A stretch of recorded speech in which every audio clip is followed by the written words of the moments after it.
In a limestone cave on the Croatian coast called Vindija, a team led by paleogeneticists Svante Pääbo extracted DNA from the rib of a Neanderthal woman who died approximately 38,000 years ago. When they sequenced her mitochondria, the tiny energy factories inside every one of her cells, they discovered something that should not have been possible after that much time underground. Her mitochondrial DNA was almost perfectly intact, while the DNA in the nucleus of those same cells had degraded into fragments. The energy system she inherited from her mother had outlasted, by a measurable margin, the genetic code she inherited from both parents combined. This is not a curiosity. This is the first visible clue to a biological architecture that exists in every female body alive today, and that does not exist in the same form in any male body that has ever lived. Consider what that means in physical terms. Inside the cells of every woman listening to this, there is a second genome. It is small, only 37 genes, but it is passed down exclusively through the maternal line, mother to daughter, in an unbroken chain that geneticists have traced back roughly 200,000 years to a single woman in Eastern Africa. Men inherit it too, but they cannot pass it on. The line stops at every male body. In every female body it continues. This means the energy system inside your cells right now is, in a literal genetic sense, the same energy system that powered women through the last ice age, through the Younger Dryas, through the first agricultural settlements, and through every famine, every drought, every plague that the human species has survived. Here is what I want to ask you, and I am asking because I genuinely want to know. Have you ever noticed, especially as you have gotten older, that you can go longer without food than the men around you and feel less affected? That when you are exhausted, your body seems to find a reserve they do not have? I am not asking rhetorically. I am asking because the biology I'm about to describe predicts exactly that experience, and I want to know whether the women listening have lived it. For the next 2 hours, we're going to follow this evidence, from skeletal remains in the Pyrenees to lab work in Berkeley, to clinical data from modern intensive care units. 80,000 years of survival pressure built something into the female body that men were never given. By the time we're finished, you will know what it is, where it came from, and why it is still working inside you. Chapter 1. The world that built her. To understand the backup system buried inside the modern female body, we have to walk into the world that built it. Not the world of agriculture, not the world of cities, not even the world of permanent shelter. The world that built it was a world that has no living witnesses, no written records, and no human voices left to describe it. What we have are bones, teeth, pollen samples frozen in lake sediment, ice cores drilled from Greenland, and the painstaking work of researchers who have spent their careers reconstructing what daily life looked like for women in the late Pleistocene, roughly between 80,000 and 12,000 years ago. That is the window in which the genetic and physiological architecture we will follow across this video was forged. 3,200 human generations lived out under conditions so different from our own that the word harsh does not do justice to what these women endured. Begin with the climate. The late Pleistocene was not a single environment. It was a violent oscillation between glacial maximums, when ice sheets 2 miles thick covered much of northern Europe and North America, and interglacial pulses lasting a few thousand years before the cold returned. Ice cores drilled from the Greenland summit by the GISP-2 project, the Greenland Ice Sheet Project 2, revealed temperature swings of as much as 12 degrees Celsius within a single human lifetime. A woman born during a relatively warm phase could, by the time she had grandchildren, be living in a landscape where the rivers froze for 9 months of the year and the growing season lasted barely 60 days. Her body had to handle that transition without medicine, without insulation beyond animal hides, and without any guarantee that the calories she ate 1 week would be available the next. The geography itself was unrecognizable. So much of the planet's water was locked in ice that sea levels were approximately 120 meters lower than they are today. The British Isles were part of continental Europe, A land bridge called Doggerland connected what is now England to what is now Denmark, and women walked across it carrying infants. The Bering Land Bridge between Siberia and Alaska was not a narrow strip but a vast steppe environment, almost 1,000 miles wide at its peak, populated by mammoth, steppe bison, woolly rhinoceros, and the small bands of humans who hunted them.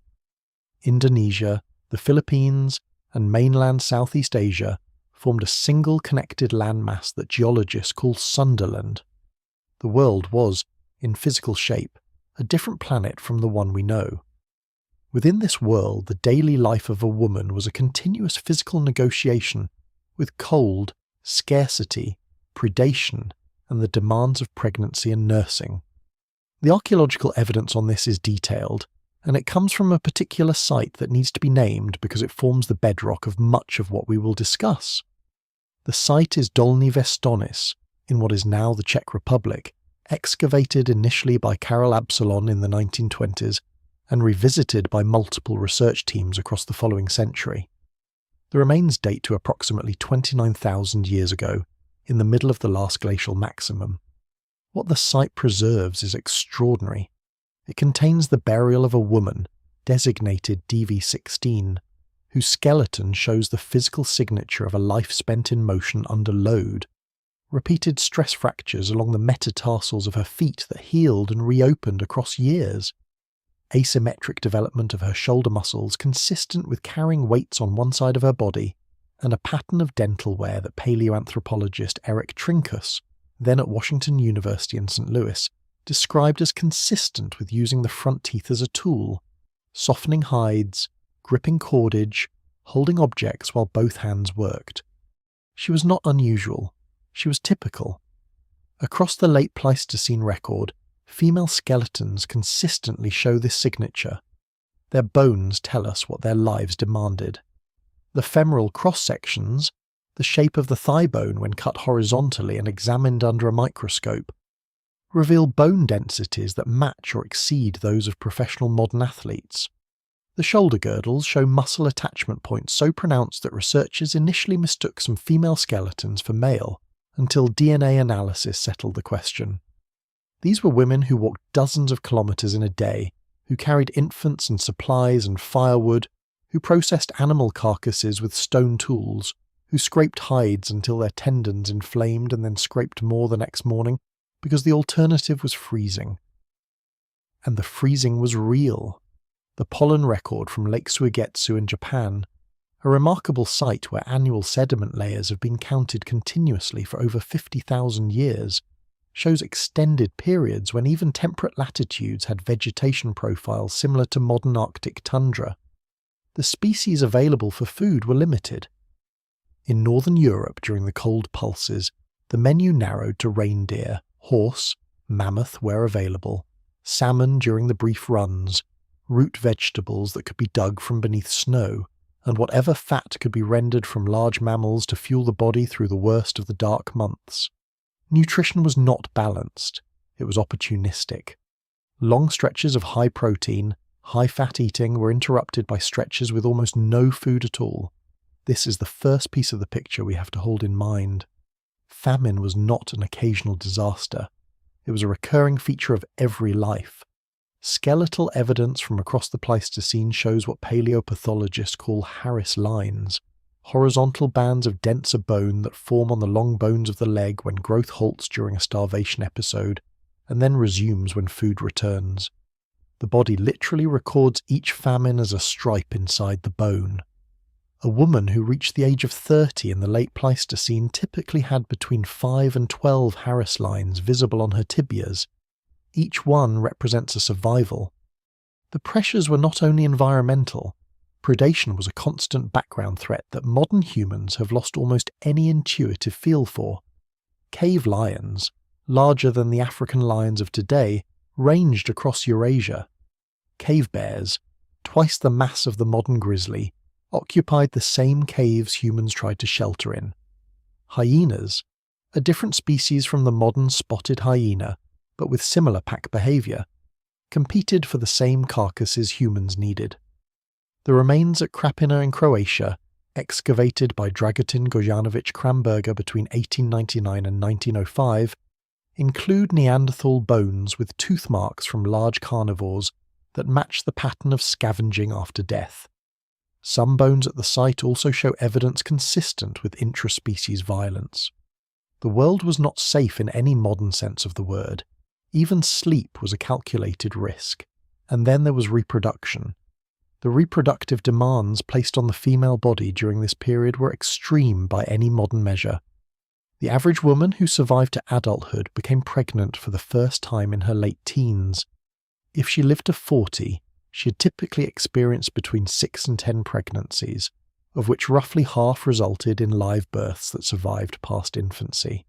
Each pregnancy required her body to construct an entire new human being from her own caloric reserves, and to do it while continuing to walk, gather, process, and care for the children she already had.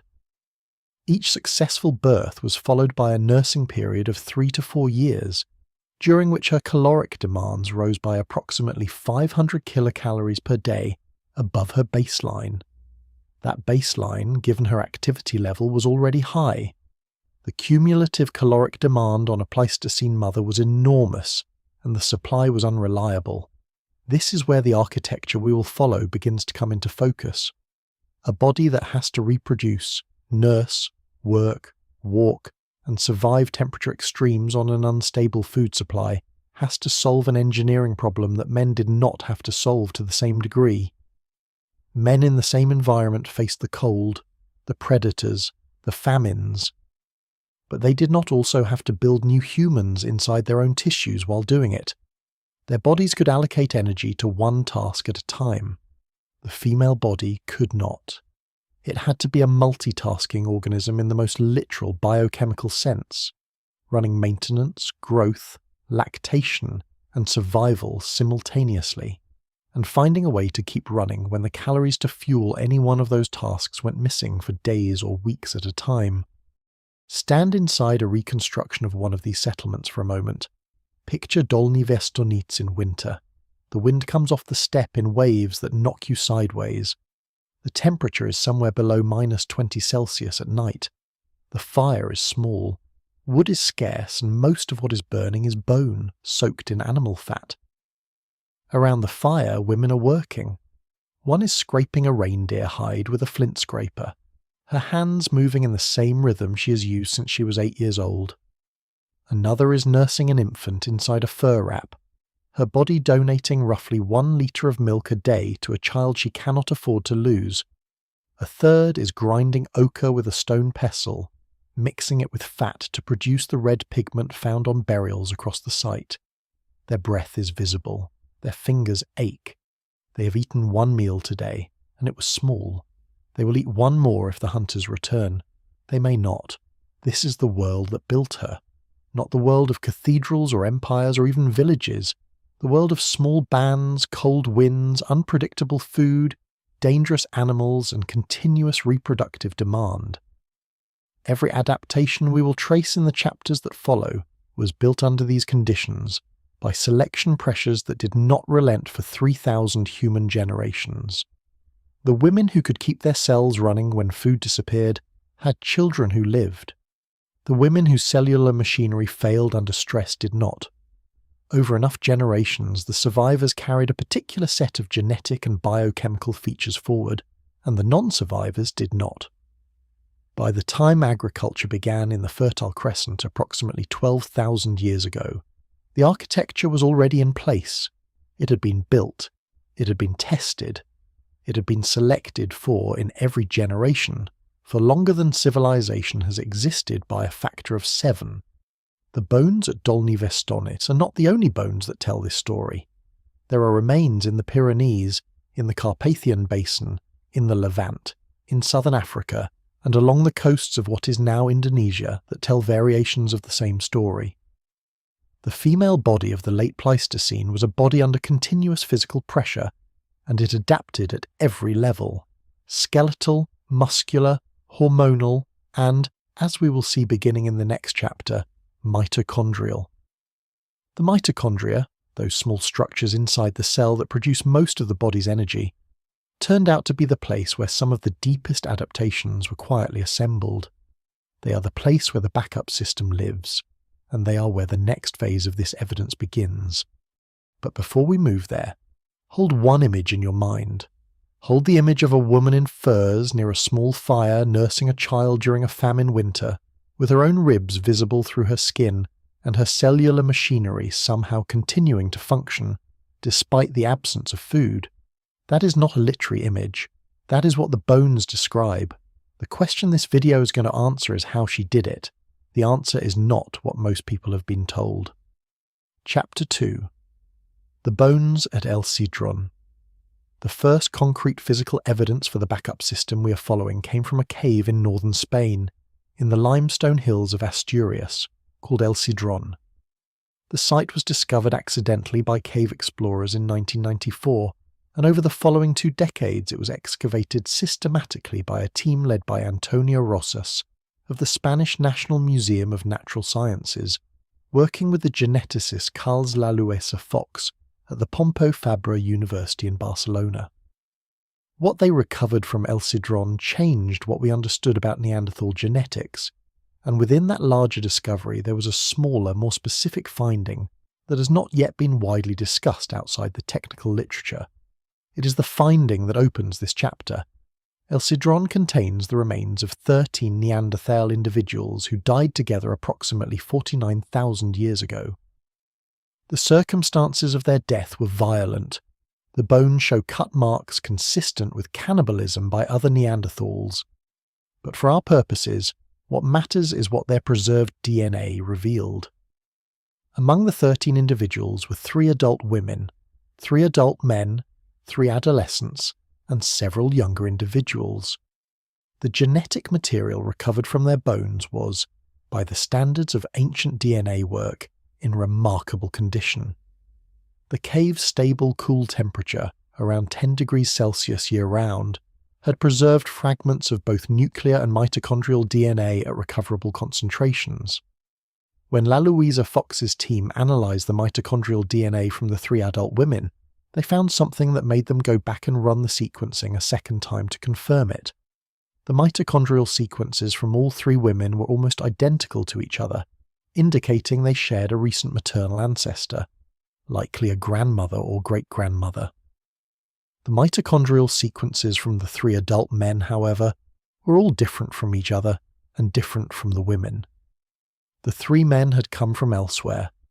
The 3 women were sisters or close cousins from the same maternal line, and the men were unrelated to them maternally. This is what genetic anthropologists call patrilocal residence, a social pattern in which women remain with their birth group and men move between groups to find mates. It is the pattern observed in most modern primate species and in the majority of historically documented hunter-gatherer human cultures. The Neanderthals at El Sidrón were the first prehistoric humans for whom this pattern was confirmed through direct DNA evidence rather than inferred from artifact distribution. But here is the finding within the finding. When the team looked more closely at the specific mitochondrial sequences of the 3 women, they noticed that the women's mitochondrial DNA carried a particular variant, a specific change in a gene called MTND2. That was associated with what biochemists call enhanced uncoupling capacity. To understand why that matters, we have to spend a moment on what mitochondria actually do inside a cell, and why a small change in one of their genes can determine whether a body survives a famine. Inside every cell in your body, except mature red blood cells, there are mitochondria. The number varies by cell type. A skin cell might have a few hundred, a liver cell several thousand, a heart muscle cell more than 5,000. They are roughly the size of bacteria, and in fact most evolutionary biologists agree that they originated as free-living bacteria that were absorbed by a larger ancestral cell roughly 2 billion years ago and never left. They retain their own DNA, that 37-gene mitochondrial genome we mentioned in the hook, and they retain their own replication machinery. Inside the cell, they function as power plants. They take in oxygen and the breakdown products of food, and through a process called oxidative phosphorylation, they produce ATP, the molecule that fuels almost every active process in the body. Walking, thinking, healing, lactating, maintaining body temperature, all of it is powered by ATP, and most of that ATP is made by mitochondria. The standard understanding of how mitochondria work goes like this. Energy from food is used to pump hydrogen ions across the inner mitochondrial membrane, creating an electrical and chemical gradient. The hydrogen ions then flow back across the membrane through a protein called ATP synthase, which uses their motion to attach a phosphate group onto a molecule of ADP, producing ATP. That is the normal process. It is tightly coupled, energy goes in, ATP comes out, very little is wasted. But there is a second pathway. Certain proteins, called uncoupling proteins, allow some of the hydrogen ions to leak back across the membrane without going through ATP synthase. When this happens, the energy that would have made ATP is released as heat instead. This is how newborns and hibernating animals generate body warmth without shivering. They have brown fat tissue rich in a protein called UCP1, which deliberately uncouples mitochondrial energy production. It is also why some people are warm-blooded in a more literal sense than others, why some people can eat large amounts of food without gaining weight, and, critically for our story, why some bodies survive famines that kill others. The variant in the Sidrón women's MTND2 gene affected the efficiency of this uncoupling. Lalueza Fox's team, working with biochemists who specialize in mitochondrial function, identified the change as one that allowed the mitochondria to switch more readily between coupled and uncoupled states. In ordinary times, the mitochondria operated efficiently, producing ATP for daily life. In starvation conditions, when the body needed to conserve every available calorie and also maintain core temperature, the mitochondria could shift toward partial uncoupling, releasing some energy as heat to keep the body warm even when external fuel was scarce. That is the first revelation in this script. The Sidrón women carried a genetic variant in their mitochondria that gave them flexible energy output, efficient when food was available, heat generating when it was not. The same variant was not found in the Sidrón men. It was carried in the maternal line, present in the women whose grandmother had also carried it, and passed forward to whatever daughters they had who survived. This finding was not initially highlighted in the original publications. It was buried in the supplementary data, the way important findings often are when they do not fit the central argument of the paper. The original paper was about social structure. The mitochondrial variant was a side note, but subsequent researchers, particularly a team led by mitochondrial geneticist Doug Wallace at the University of California, Irvine, and later at Children's Hospital of Philadelphia, began collecting similar variants from other ancient DNA samples and from modern populations. What they found across 2 decades of work was a pattern. The pattern is this: mitochondrial variants that enhance metabolic flexibility, the ability to switch between efficient ATP production and partial uncoupling, are more common in populations whose ancestors lived under high famine pressure. They are also, across modern populations sampled from every inhabited continent, slightly more common in females than in males. This is partly because of selection. Women with flexible mitochondria were more likely to survive pregnancy during famines and pass their mitochondria on, and partly because of a biological quirk of how mitochondria are inherited. Because mitochondria pass only through the maternal line, the variants that helped women survive were filtered through women in every generation. The variants that helped men survive but hurt women would have been lost. The variants that helped women survive, whether or not they helped men, were preserved. This filter is the central mechanism behind everything we're going to discuss in this video. The mitochondrial genome of every human being alive today has been shaped in every generation for the last 200,000 years by what worked for women specifically. Men inherit it, but their inheritance was selected by their mother's survival, not by their father's. There is no parallel filter for any other genetic system. Nuclear DNA, the genome that lives in the cell nucleus and is inherited from both parents, is shaped by selection on both sexes equally. The Y chromosome is shaped by selection on men. But the mitochondrial genome, the small, ancient, energy-producing genome inside every cell, is shaped exclusively and continuously by selection on women.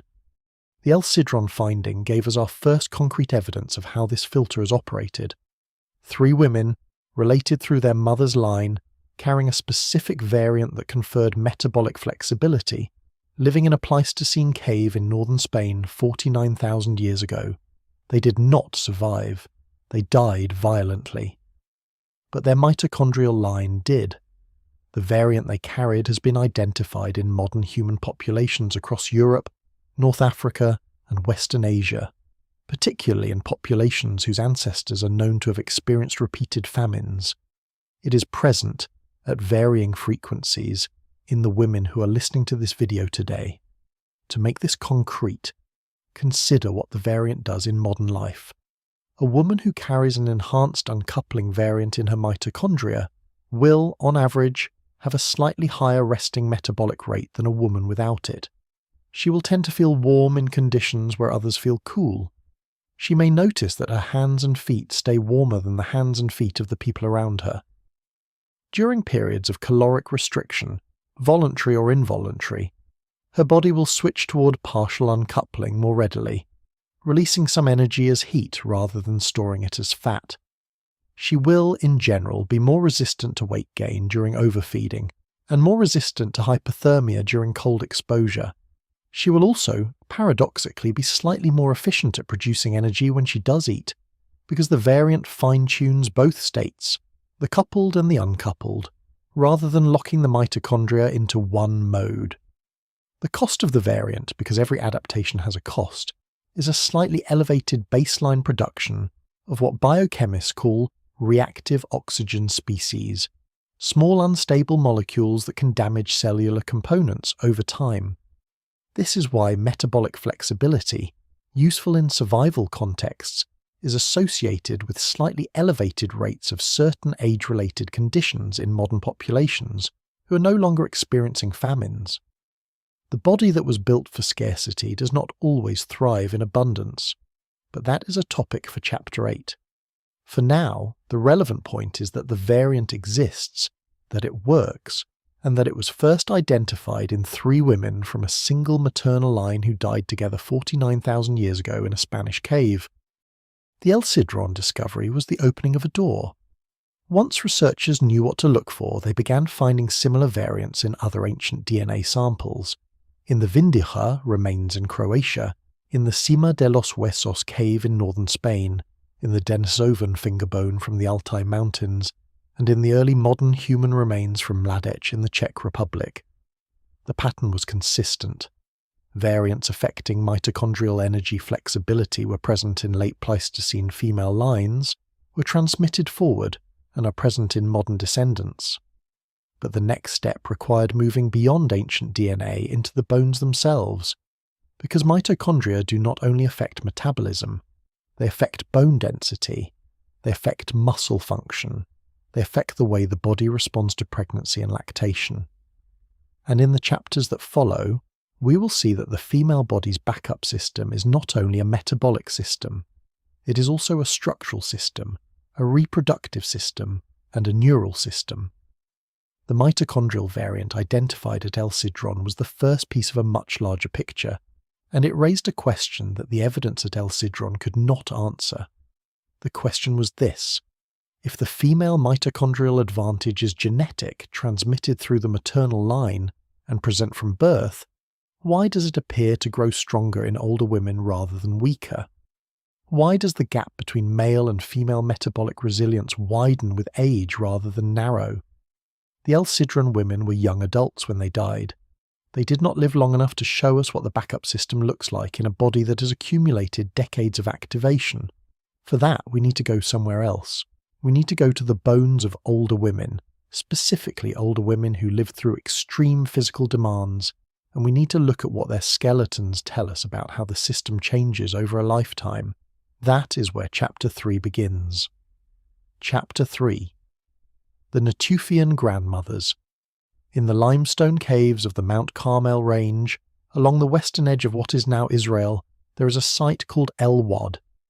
It was first excavated in 1929 by Dorothy Garrod, a British archaeologist who was the first woman to hold a chair at Cambridge University. Garrod's work at El Wad and the neighbouring caves of Tabun and School opened up an entire chapter of human prehistory that had been previously unknown. The Natufian culture, a complex hunter-gatherer society that flourished in the Levant between approximately 14,500 and 11,500 years ago, in the transition period between the end of the last ice age and the beginning of settled agriculture. The Natufians are important to our story because they were one of the first human populations whose burial practices preserved enough skeletal material to allow detailed study of older individuals. In most Paleolithic populations, the dead were buried in scattered locations or, more often, left where they fell, with predictable consequences for preservation.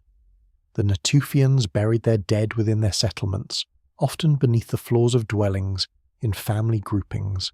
As a result, when archaeologists excavate a Natufian site, they recover not just the remains of young hunters, or mothers who died in childbirth, but also the remains of individuals who lived into what was, by Pleistocene standards, advanced age, 50, 60, occasionally 70 years old. The female skeletons from El Wad and from the closely related sites of Einan and Hayanim Cave have been studied by multiple research teams over the past 9 decades. The most extensive recent work was done by Anna Belfer-Cohen of the Hebrew University of Jerusalem, working with the physical anthropologist Baruch Arensberg of Tel Aviv University in studies published across the 1990s and 2000s. What their analysis revealed is the second revelation in this script, and it is the revelation that begins to explain why the female backup system grows stronger with age rather than weaker. The Natufian women who lived past 50 show a skeletal pattern that does not appear in their male contemporaries. Their long bones, femur, tibia, humerus, show a process called secondary osteonal remodeling, at densities significantly higher than would be expected based on their activity levels alone. Secondary osteonal remodeling is the body's process of replacing old bone tissue with new bone tissue.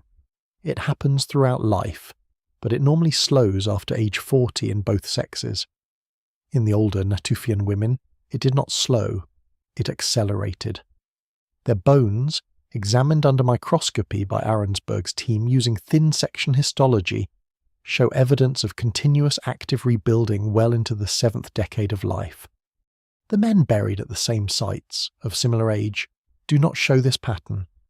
Their bones show the expected age-related slowdown in remodeling, accompanied by the gradual decrease in cortical bone thickness that defines normal aging in male skeletons. The women's bones were rebuilding themselves at a rate associated with much younger individuals, while the men's bones were aging on the expected curve. This was puzzling, because the conventional understanding of female bone biology predicts the opposite. Modern medicine has emphasized for decades that women lose bone mass faster than men after menopause due to the drop in estrogen production. Postmenopausal osteoporosis is widely understood as a primarily female disease. The Natufian evidence appears to contradict this, but only on the surface. When the histological data is examined more carefully, what emerges is more interesting than a contradiction. It is a complication, and the complication points toward the backup system. Here is what Arensberg and Belfer-Cohen found, restated more carefully. The older Natufian women had bones that were remodeling continuously, but the bones were not necessarily denser overall. The remodeling was happening, but the new bone was being laid down in a different pattern than the bone being removed. The result was a skeleton that structurally was reorganizing itself for different mechanical demands, even in old age. The men's bones, by contrast, were maintaining their existing structure with less active rebuilding. What this means, in plain terms, is that older Natufian women's skeletons remained metabolically and structurally plastic well into ages when men's skeletons had become static. The female bone could continue to adapt to changing physical demands. The male bone, after a certain age, mostly maintained. I want to pause here and ask you something, because this is one of the moments when the evidence touches your own life in a way that is worth thinking about. Have you noticed, perhaps as you've grown older, that you adapt to new physical situations more readily than the men your age? That when you change your routine, start walking a different distance, sleep in a different bed, take up a new physical task, your body adjusts and the men around you complain longer? I'm asking because the histology from El Wad suggests this is not a personality difference. It is a structural difference, written into how your bones rebuild themselves.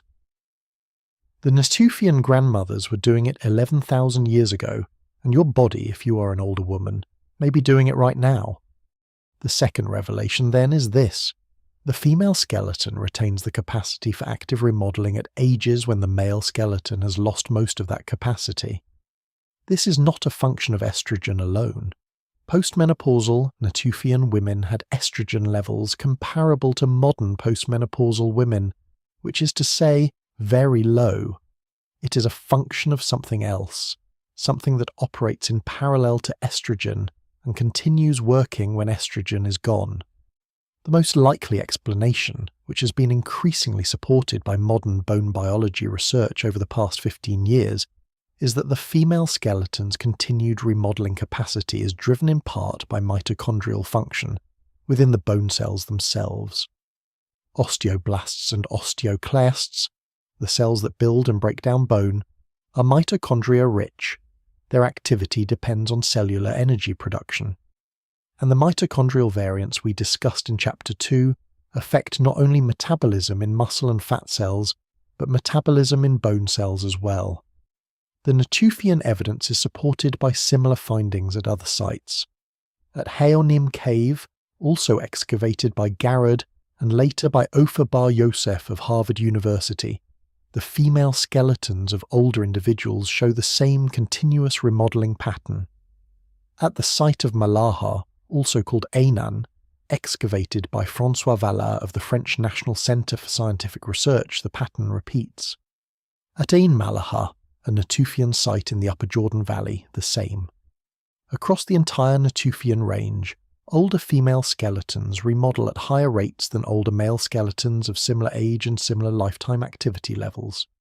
The implications of this finding extend beyond bone. The cells of the female skeleton are not unique in having functional mitochondria. Every cell in the body has them. If the female bone remodels more actively into old age, it suggests that female cells in general retain metabolic plasticity longer than male cells. This is exactly what modern aging research has begun to confirm. Studies of mitochondrial function in tissue samples from older men and women, including work by Heidi McBride at McGill University and by Anu Suomalainen at the University of Helsinki, show that female cells maintain mitochondrial function, measured by oxygen consumption, membrane potential, and ATP production, for years longer than male cells on average. The difference is small in early adulthood. It widens after age 50. By age 70, female mitochondria are typically functioning at rates that male mitochondria reached at age 60 or 65. This is the backup system showing itself across a lifetime, not as a single dramatic feature, but as a consistent, slow advantage in cellular maintenance that compounds over decades. The young woman has a slight edge over the young man in metabolic flexibility. The middle-aged woman has a larger edge. The older woman has the largest edge of all. The Natufian grandmothers, dying at 60 or 70 in a hunter-gatherer society, where men of the same age were either dead or severely diminished, show us what this edge looks like at the population level. They were not freaks of nature. They were ordinary women whose bodies were doing what female bodies have done for hundreds of thousands of years, continuing to function, continuing to repair, continuing to adapt, long after the comparable male bodies had begun to wear out. It is worth being precise here, because this is the kind of claim that can easily slide into exaggeration. The female advantage is not absolute. There were Natufian women who died young.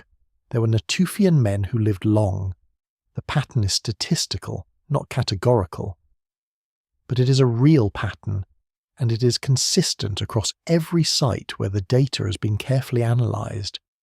The female body, on average, retains repair capacity longer than the male body, and that retention is visible directly in the bones of women who lived 11,000 years ago in the Levant. The reason this matters for the central argument of the video is that it tells us when the backup system kicks in. The system is present from birth. Every female body has it from the moment of conception because it is built into the inherited mitochondrial DNA. But the advantage it confers is small in youth, when both male and female bodies are running near peak capacity. The advantage grows over time as the male body's cellular machinery accumulates more damage than the female body's. By midlife, the gap is visible. By old age, it is dramatic. The Natufian grandmothers are dramatic evidence. There is one more detail from the Natufian sites that deserves mention before we move on, because it complicates the picture in a way that points toward what is coming in Chapter 4. The older Natufian women show evidence of having been respected and supported within their communities. Their burials often contain grave goods, bone ornaments, shell beads, sometimes pigments, that suggest they held positions of status. Their teeth show wear patterns consistent with having processed food for others, not only for themselves. Some of the skeletons show fractures that healed cleanly, indicating they received care during recovery rather than being abandoned. The Natufian grandmothers were not surviving in isolation.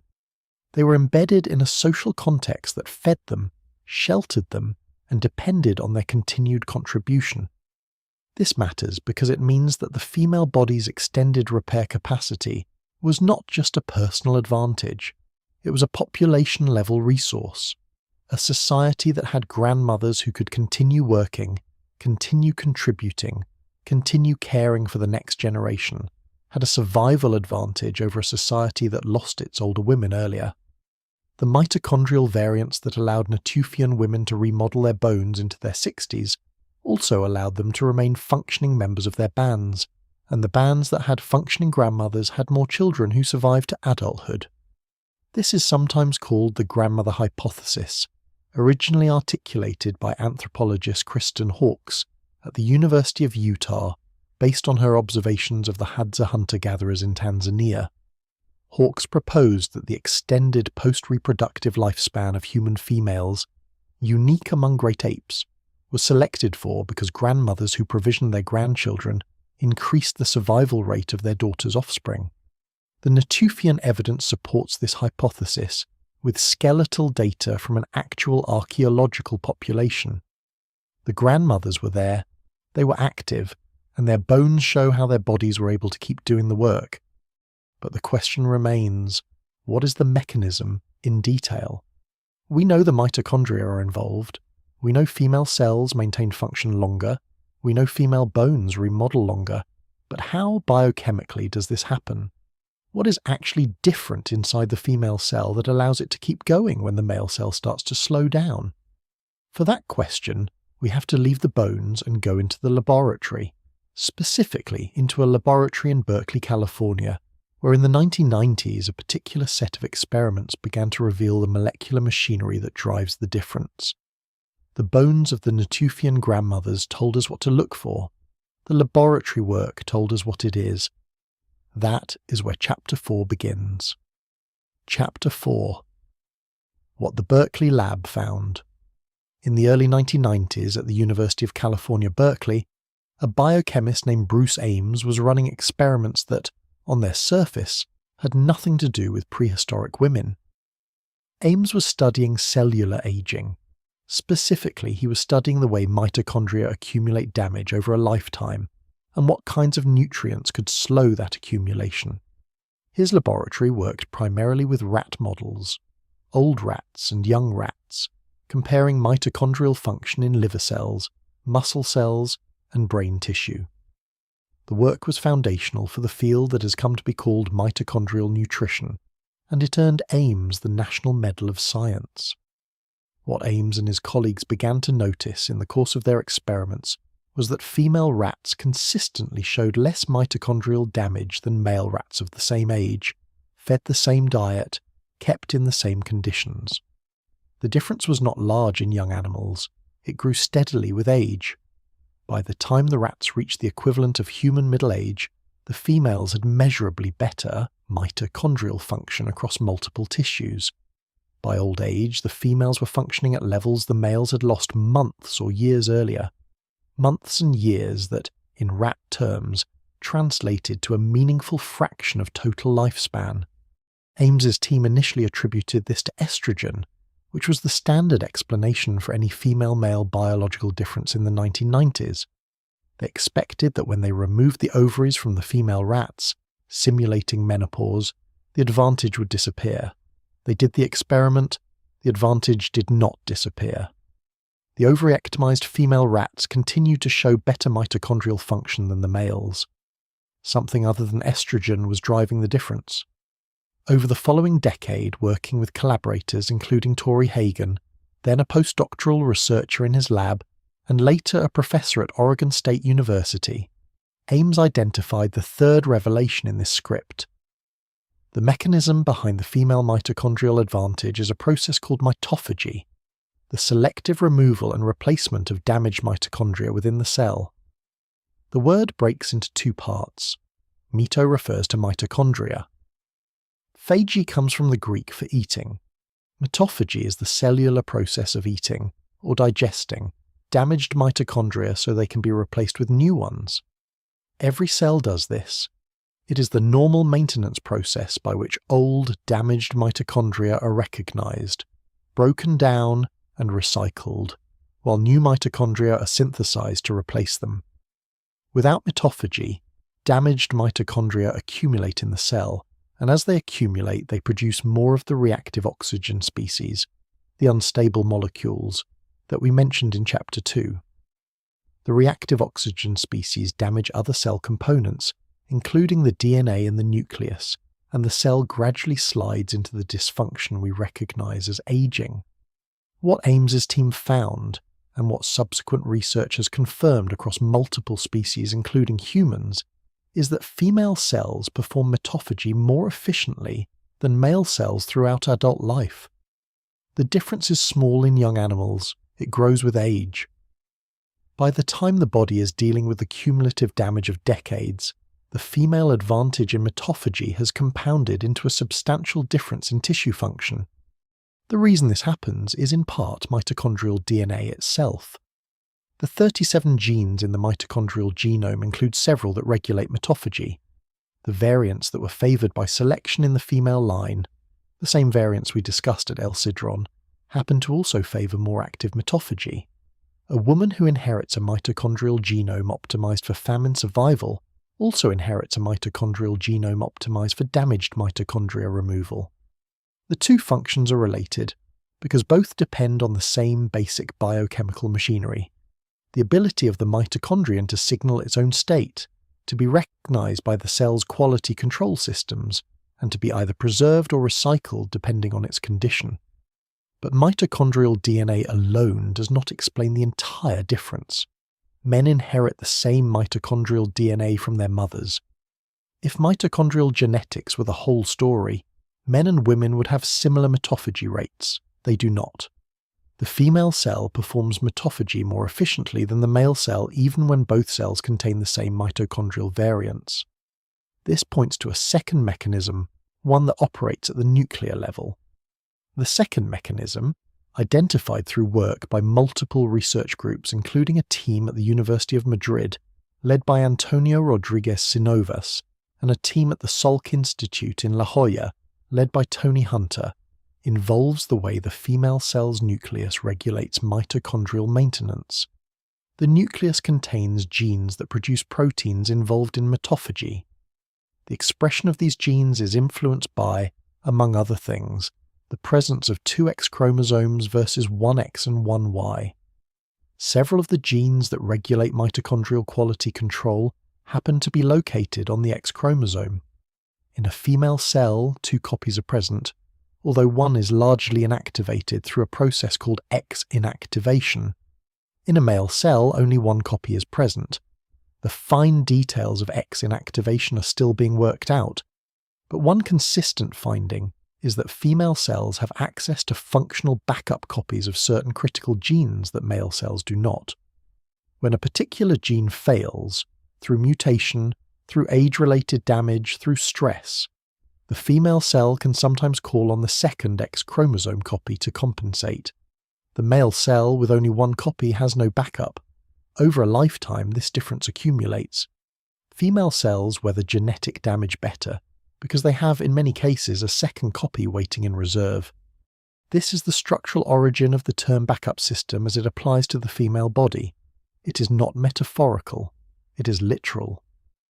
The female cell, at the level of its X chromosome and at the level of its mitochondria, has duplicated and reserve capacities that the male cell does not. The duplications were selected for in part because they conferred survival advantages on women under exactly the kinds of pressures we described in Chapter 1: famine, cold, pregnancy, lactation, repeated injury. A body with backup copies can keep functioning when single copies fail. A body without backup copies cannot. This brings us to a related finding, drawn from a different line of research that extends the picture further. In addition to mitophagy and X chromosome backup, the female cell also has a third reserve mechanism, sometimes called heteroplasmy management. Heteroplasmy is the condition in which a single cell contains multiple different versions of mitochondrial DNA simultaneously. This can happen when some mitochondria within a cell accumulate mutations while others remain unaffected. The cell ends up with a mixed population of mitochondria, some healthy, some mutated. How the cell manages this mixed population has profound consequences for tissue function over time. Female cells, on average, manage heteroplasmy more actively than male cells. They appear to preferentially preserve healthier mitochondria and preferentially eliminate damaged ones, maintaining a higher ratio of functional to dysfunctional mitochondria throughout life. This active management was first characterized in detail by Patrick Chinnery at Newcastle University, working with mitochondrial disease patients, and was subsequently confirmed in animal studies by groups including the Wallace Laboratory we mentioned in Chapter 2. The mechanism by which female cells achieve this selective management appears to involve, again, X chromosome-linked genes that influence how mitochondria signal their own condition to the cellular quality control apparatus. We now have 3 distinct components of the female cellular backup system, all working in parallel, all selected for under Pleistocene pressures, and all visible in the bones, the genes, and the laboratory measurements of modern women. Component 1 is the mitochondrial genome itself, inherited exclusively through the maternal line, filtered by female survival across 200,000 years, carrying variants optimized for metabolic flexibility, heat generation under famine, and efficient damage signaling. Component 2 is the X chromosome, present in 2 copies in the female cell, providing duplicate gene copies for many proteins involved in mitochondrial quality control, allowing the cell to compensate for single gene failures. Component 3 is the heteroplasmy management system, which uses the genetic resources of components 1 and 2 to actively maintain healthier mitochondrial populations within each cell throughout life. The third revelation, in its complete form, is this. The female body is built with 3 overlapping cellular maintenance systems that the male body either lacks entirely or possesses in reduced form. The systems work together. They were selected for under the survival pressures of the Pleistocene. They are present in every female body alive today, and they extend their effects far beyond simple metabolism. They affect bone, muscle, neural function, reproductive capacity, immune response, and lifespan. The Berkeley Laboratory work, taken together with the Natufian skeletal evidence from Chapter 3 and the Sidrón genetic evidence from Chapter 2, gives us the mechanistic foundation for understanding why women, on average, live longer than men in nearly every human population that has ever been measured. The longevity gap, typically 4 to 7 years in modern populations varying by country and historical period, is not a cultural artifact. It is not solely a behavioral difference. It is, in significant part, a cellular difference, built into the architecture of female cells by selection pressures operating across more than 3,000 human generations. There is one more dimension of the Berkeley work that connects directly to the next chapter, and it deserves a sentence here as a preview. Ames's group, in their later work, looked at how the female mitochondrial advantage expressed itself across different populations. They predicted that the advantage would be most pronounced in populations whose recent ancestors had experienced the highest famine pressure, because those populations would have undergone the most intensive selection for mitochondrial robustness. They tested this prediction by comparing mitochondrial function in tissue samples from women of different ancestral backgrounds. The prediction held. Women from populations with documented histories of repeated famine, Northern European, East Asian, and certain African populations, showed slightly more robust mitochondrial profiles than women from populations with more stable food histories. The difference was small, but it was real, and it was statistically significant across multiple studies. This finding sets up the next stage of the evidence. If the backup system was forged under famine pressure, and if it shows itself most strongly in populations with the heaviest famine history, then we should be able to find independent confirmation of the system in archaeological populations from different parts of the world, at different times, who lived under similar pressures. The Pleistocene caves of Europe gave us one window. The Natufian sites of the Levant gave us another.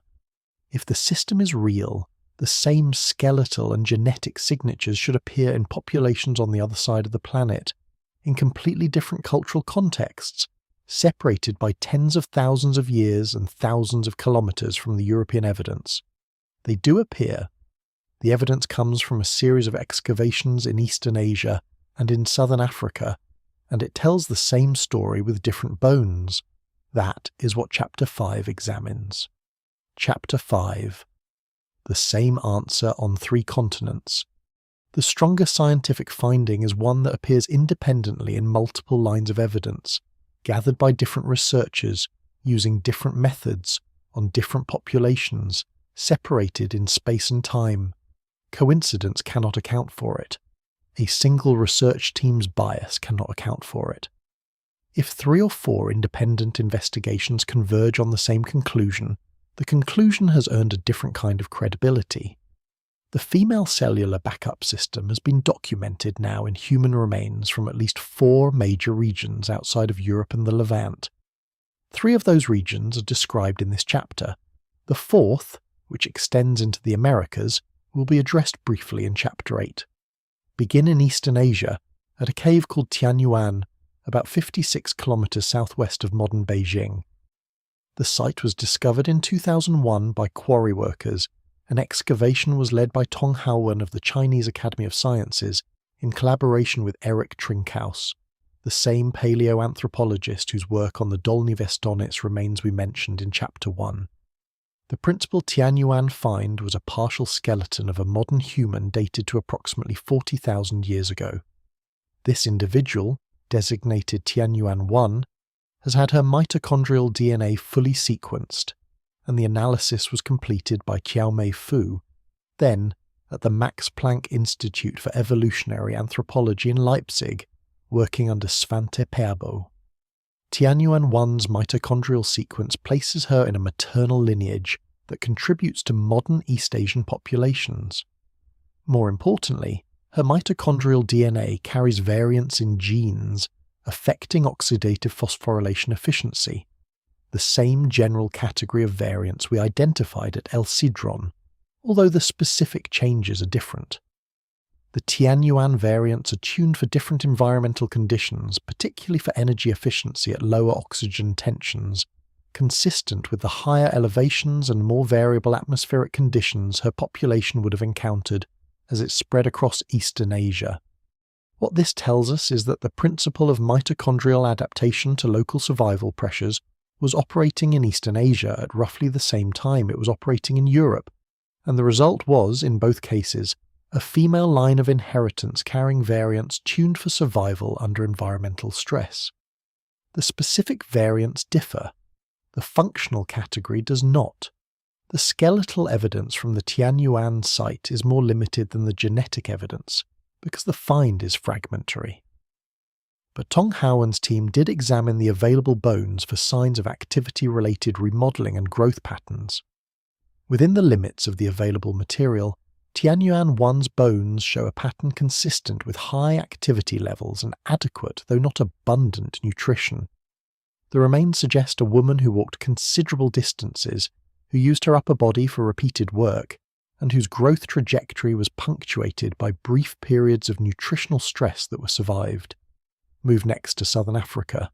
The cave site of Hofmeyr in the Eastern Cape province of South Africa yielded in 1952 a single human skull of remarkable preservation. The skull was not properly dated until 2007, when a team led by Frederick Green of Stony Brook University used uranium-thorium dating and optically stimulated luminescence to establish that the individual had died approximately 36,000 years ago. The skull of a young adult female is one of the few well-preserved modern human cranial specimens from sub-Saharan Africa in this time period, and its analysis has been important for understanding the dispersal of modern humans both within Africa and out of it. The Hofmeyr skull's significance for our argument is twofold. First, its cranial morphology, the specific shape and proportions of the skull, places it within the range of variations seen in early modern humans elsewhere in the world, indicating that the population she belonged to was part of the same broad biological lineage as the Pleistocene Europeans, Eastern Asians and Levantines we have already discussed. Second, although mitochondrial DNA could not be successfully recovered from the Hofmeyr skull itself due to degradation, the modern descendants of populations geographically and culturally connected to her, particularly the Khoisan-speaking peoples of southern Africa, have been extensively studied for mitochondrial variation.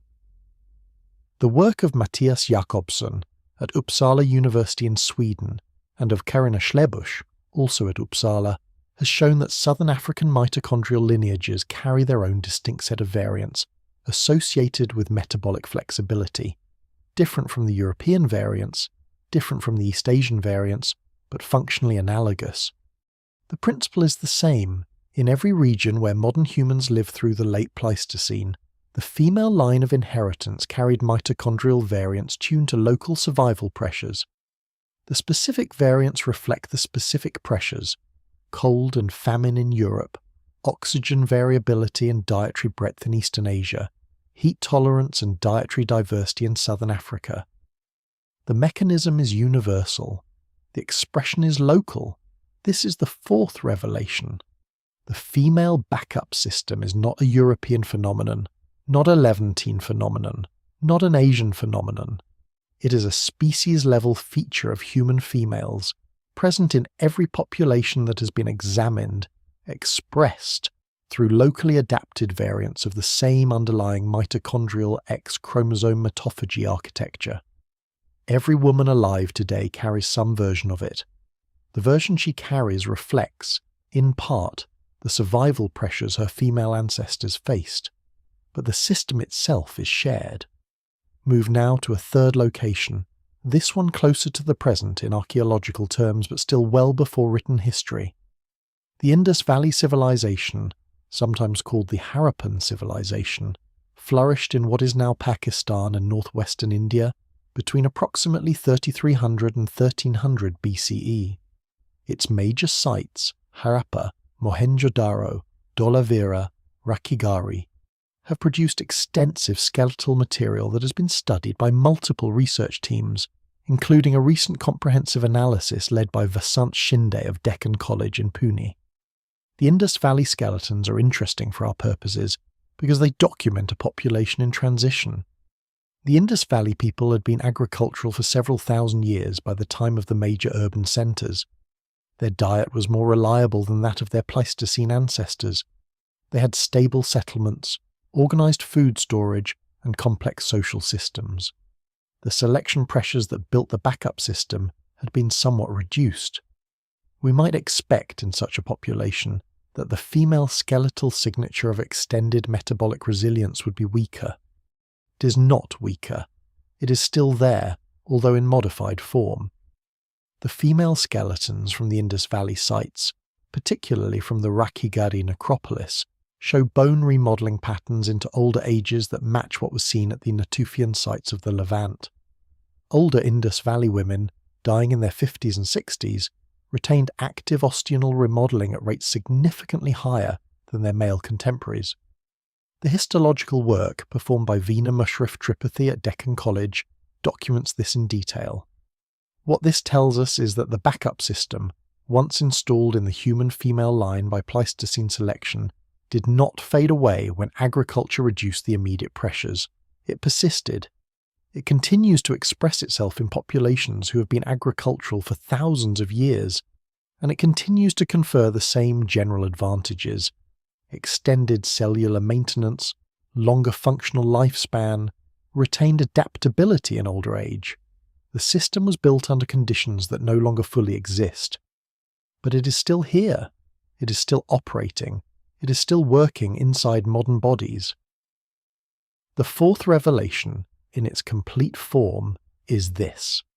The female cellular backup system has been confirmed across at least 3 continents, across multiple time periods spanning from the late Pleistocene to the Bronze Age, in populations as different as Ice Age European hunter-gatherers and Indus Valley urban dwellers. The system is universal among modern human females. The variants differ by population. The architecture is shared, and the architecture appears in every population where the appropriate evidence has been collected, without exception.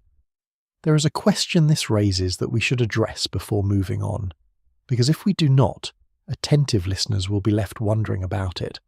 The question is this: if the backup system is so beneficial, why does it not also exist in men? Why was the same advantage not selected for in the male line? The answer is interesting and worth taking time with. It is not that selection favoured a worse system for men. It is that the architecture of inheritance allowed female advantages to be preserved and refined across generations in a way that male advantages could not. The mitochondrial genome can only be inherited through women. Men receive their mitochondria from their mothers, and those mitochondria die with them. So selection on mitochondrial function is, by the geometry of inheritance, selection on female survival. A mitochondrial variant that helped a man survive but hurt a woman would have been lost in the next generation, because women carry the line forward and men do not. A variant that helped a woman survive, even if it had no effect on men, or a slightly negative effect on them, would persist as long as it helped women survive. Over hundreds of thousands of years, this asymmetry produced a mitochondrial genome optimized for female biology specifically. The X chromosome operates under a related but distinct asymmetry. Women have 2 X chromosomes, men have 1.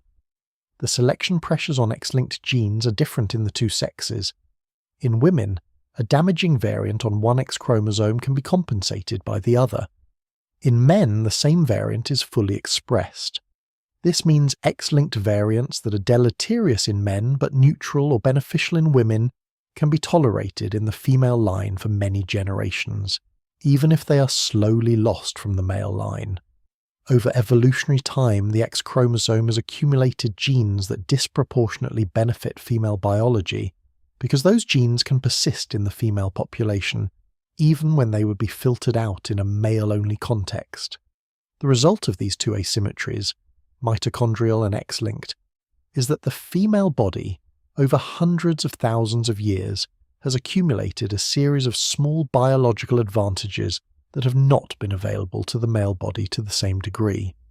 None of these advantages is dramatic on its own.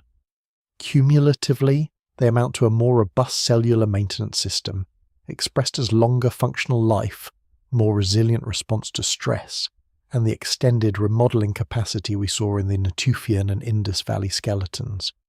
This is, in scientific terms, a satisfying explanation. It accounts for the data. It accounts for the population distribution of the variants. It accounts for the longevity gap between men and women in modern populations. It accounts for the skeletal evidence from multiple continents. It also accounts, although we have not addressed this yet, for some of the more surprising and counterintuitive findings that have emerged in recent years about female resilience under specific kinds of stress. Those findings, the ones that genuinely surprised even the researchers who collected them, are the subject of the next chapter. The Chapter 5 evidence has shown us that the backup system is global, ancient, and persistent. The Chapter 6 evidence will show us something the original investigators did not expect. It is the counterintuitive finding at the heart of this video, and it is the finding that has, in the past decade, begun to change how doctors think about treating critically ill women in hospitals. The bones told us where to look. The lab told us what we are looking at. The next chapter tells us something neither the bones nor the lab predicted, something that has only emerged because modern intensive care has accidentally generated the experimental conditions to test it. That is where we go next. Chapter 6. The intensive care finding. In hospital intensive care units across the developed world, there is a pattern that physicians have noticed for years but have not, until recently, had a coherent explanation for. The pattern is this. When men and women of similar age are admitted to intensive care with the same severe illness, sepsis, major trauma, severe respiratory failure, cardiac arrest, severe burns, the women, statistically, have a different physiological response than the men. They are more likely to survive the acute crisis. They are more likely to survive the first 72 hours. They are also, by a smaller margin, more likely to recover function after discharge. This pattern was first formally documented in a series of papers beginning in the early 2000s, with major contributions from Irshad Chaudhry at the University of Alabama at Birmingham and from a team at the University of Pittsburgh led by Mitchell Fink. The Pittsburgh group examined records from thousands of intensive care admissions and adjusted for the standard confounding factors: type of injury, severity, baseline health, age, comorbidities. The female survival advantage persisted after adjustment. It was not explained by women being admitted with less severe illness. It was not explained by women being younger or healthier on average. Something about being female, biologically, conferred a measurable advantage in surviving acute critical illness. The early explanations focused on estrogen. Estrogen, the reasoning went, was anti-inflammatory and protective against certain kinds of cellular damage. Premenopausal women with high estrogen levels would be expected to survive critical illness better than men. But when the data was broken down by age, the pattern persisted into postmenopausal years. A 70-year-old woman admitted to intensive care with sepsis still had a survival advantage over a 70-year-old man admitted with comparable sepsis, even though her estrogen levels were near zero. The estrogen explanation could not account for the full pattern. This is the fifth revelation in this script, and it is the moment in the evidence where what we've been building toward becomes visible in a context most listeners can recognize directly. The female advantage in surviving critical illness is, in significant part, a mitochondrial advantage. The same backup system that we have followed from El Sidrón to the Natufian Levant to Tien Yuan to the Indus Valley shows itself dramatically in the modern intensive care unit. The system was built for famine, cold, and the cumulative wear of decades of physical stress. It also turns out to work for septic shock and severe trauma, because the underlying cellular crisis is similar. Here is what happens, in plain terms, when a person develops severe sepsis. Sepsis is the body's response to a major infection, in which the immune system, overwhelmed, produces a flood of inflammatory signals that damage the body's own tissues. The damage hits the mitochondria first and hardest. Septic mitochondria fail. They stop producing ATP efficiently. They begin releasing the contents of their inner membranes into the cell, triggering cell death signals.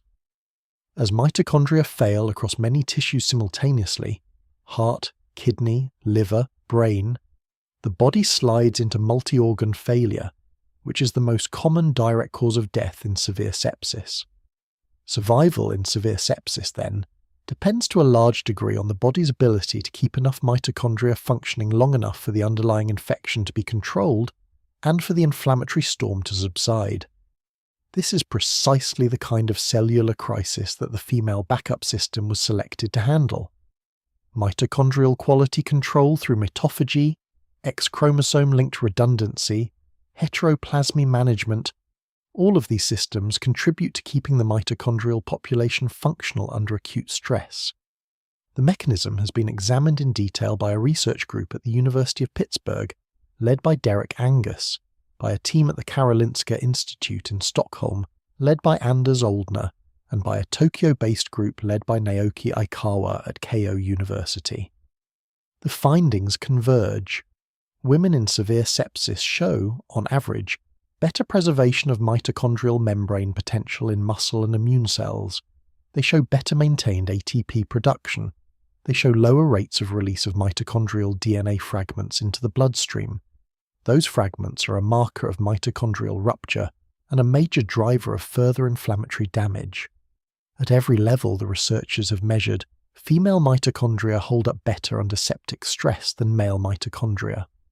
This is the counterintuitive finding that nobody fully expected. Critical illness, in the conventional medical understanding, is supposed to overwhelm all defences. The body's underlying constitution becomes secondary to the severity of the assault.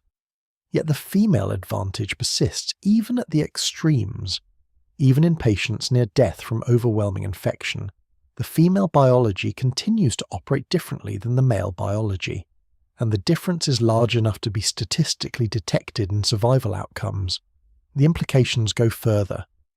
A team at Massachusetts General Hospital, working with intensive care patients with severe trauma, looked at recovery patterns 6 months after hospital discharge. They found that female patients, on average, had recovered more mitochondrial function in their muscle tissue than male patients with comparable injuries. The female muscles were rebuilding themselves more thoroughly. The female patients were returning to baseline physical function more completely. The work was led by Ronald Tompkins, and it has been replicated in similar populations at multiple centres. This is, I think, the moment in this video where the evidence has to land on you in a personal way, because most women who have lived 60 or 70 years have either experienced a major illness or have watched their husbands experience one, and the patterns we are describing match what many of you have observed directly.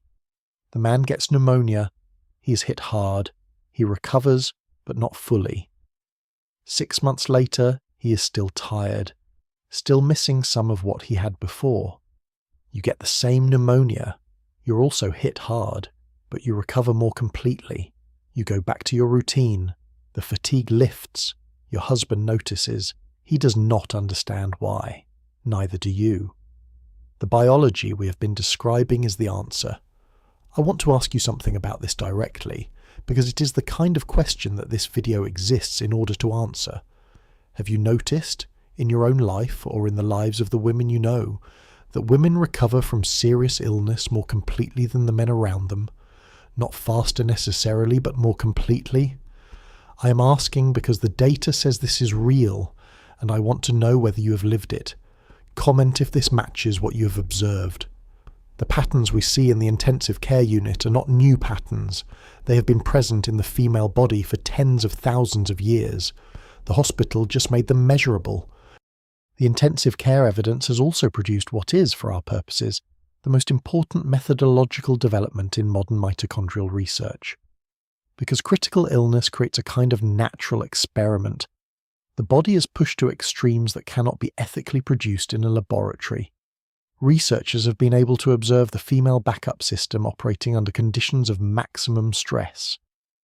The findings from the intensive care unit have, in the past decade, begun to feed back into evolutionary biology, into the study of aging, and into the developing field of mitochondrial medicine. One particular finding from this body of work needs to be highlighted because it directly extends what we discussed in Chapter 4. Female cells in severe sepsis show elevated rates of a specific process called mitochondrial biogenesis. Biogenesis is the creation of new mitochondria, the opposite of mitophagy in some sense, although the two processes are linked. When mitochondria are being recycled, the cell needs to replace them, and biogenesis is how that happens. Female cells, under critical stress, ramp up biogenesis more aggressively than male cells. They build new mitochondria faster. This means that even as the cell is breaking down damaged mitochondria through mitophagy, it is also producing replacements at a higher rate. The total mitochondrial population is being turned over more rapidly, with more new mitochondria entering service to replace the old ones leaving. This turnover advantage is what allows female cells to maintain function across acute stress events. It is also, when we go back to the evolutionary context, what allowed Pleistocene women to recover from injuries, illnesses, and reproductive demands more completely than Pleistocene men. The body that can replace damaged mitochondria faster can recover from cellular damage more completely. The body that recovers more completely lives longer and reproduces more successfully. There is a piece of corroborating evidence from a completely different direction that fits here, and I want to introduce it now because it links the modern findings to the ancient ones in a way that is hard to argue with.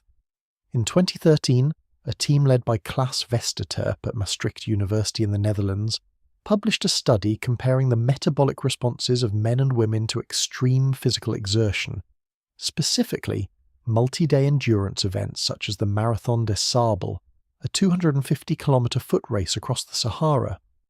What they found, with continuous monitoring of metabolic markers throughout the event, was that female athletes showed a slower decline in mitochondrial efficiency than male athletes of similar training status. Even by the end of the event, when both sexes were exhausted, the women's mitochondria were still functioning at a higher fraction of their starting capacity than the men's. The same pattern shows up in studies of female ultra-endurance athletes generally, work by Beth Pareja Galeano in Madrid, by Pim van Diemen in Amsterdam, by Lauren Berthaud at the University of Tennessee. Across multiple study designs, female endurance athletes maintain mitochondrial function under extreme exertion for longer than male endurance athletes of equivalent fitness. They fatigue more slowly, they recover faster, they show less cellular damage on the markers researchers can measure in blood samples, the same backup system that helps Pleistocene grandmothers, Natufian elders, septic patients, and the female athletes of the Marathon des Sables. The mechanism is the same in every context. The expression varies with the situation. There is a small but interesting subset of the endurance literature that deserves a sentence here. In races that last longer than about 60 hours, the most extreme ultra events, the female advantage actually grows. In a 100-mile race, men typically still finish faster on average. In a 5-day race, the gap shrinks. In races approaching a week, female finishers begin to outperform male finishers in some events, and a small number of women have actually won mixed-gender extreme endurance competitions outright. The work documenting this comes from analyses of the Spartathlon, the Badwater 135, the Marathon des Sables, and several Antarctic endurance events. The pattern is real, even if it is small. The longer the stress lasts, the more the female cellular advantage shows itself. What this means, in the framework we are building, is that the female backup system was selected for during a period of human history when stresses were long duration and chronic rather than short duration and acute. The Pleistocene was not full of moments. It was full of seasons, a winter that lasted 9 months, a pregnancy that ran from one famine to the next, a nursing period that consumed 3 or 4 years of body resources without interruption. The female body was built to outlast, not to outrun. It was built to keep going, slowly and steadily, when the men in the same band were collapsing earlier. That is what the intensive care data shows. That is what the endurance data shows. That is what the Natufian skeletons show. That is what the Sidrón mitochondria predicted. The 5th revelation, then, in its complete form, is this. The female cellular backup system was built for endurance, not for explosive output. It expresses itself most strongly under sustained stress, famine, illness, prolonged exertion, repeated injury, the cumulative wear of decades. In short burst situations, the male advantage in muscle mass and acute power output can match or exceed the female advantage. But as the stress lengthens, the female advantage grows. The longer the demand, the wider the gap.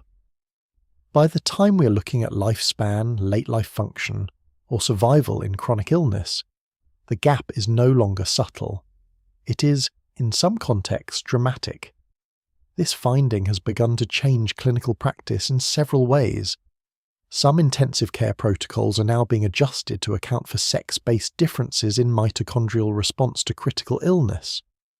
The dosing of certain medications that affect mitochondrial function is being studied separately in men and women. The expected recovery trajectories are being recalibrated. The implications for personalized medicine are substantial, and they are still being worked out. But the implications for understanding the female body in the framework of this video are clearer. The backup system is real. It has been documented in archaeological remains, in genetic studies, in laboratory experiments, and in clinical settings. It works. It has worked for tens of thousands of years. It is working inside you right now, if you are a woman listening to this. And the full statement of what it means, the central revelation of this entire investigation, is what Chapter 7 is about. We have been approaching it from every angle. Now it is time to state it completely. Chapter 7. The Body You Inherited. We have walked through limestone caves on the Croatian coast and Asturian mountains. We have stood beside the burials of Natufian grandmothers in the hills of Mount Carmel. We have examined the mitochondrial sequences of women who died 40,000 years ago in Eastern Asia. We have seen the cellular biology of female mitochondria turning over more rapidly than male mitochondria in modern intensive care units. We have followed the data across 3 continents, 200,000 years, and the full range of human survival pressures. It is now time to say, completely and without qualification, what all of this evidence shows. The female body has a backup system that the male body does not have. The backup system is not a single organ. It is not a single hormone. It is not estrogen. It is not located in any one place.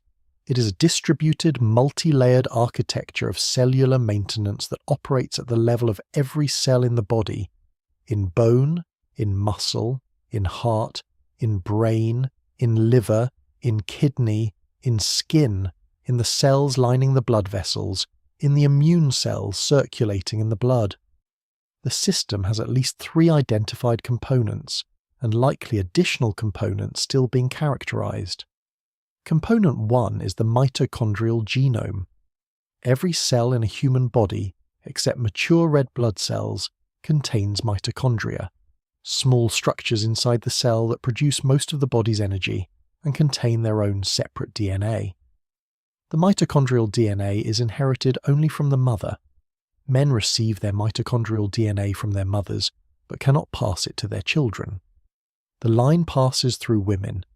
The mitochondrial genome in every modern human being has been shaped by hundreds of thousands of years of selection that operated through female survival.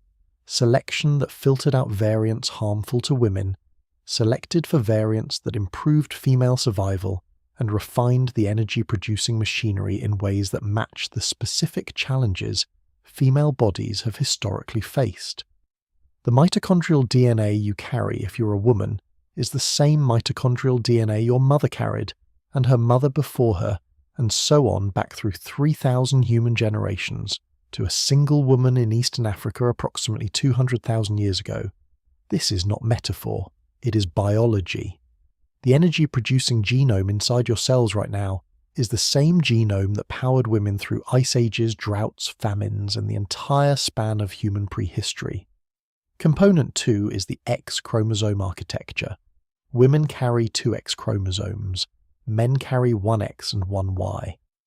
The X chromosome contains a disproportionate number of genes involved in cellular maintenance, including many genes involved in mitochondrial function, in DNA repair, in immune response, and in neurological development.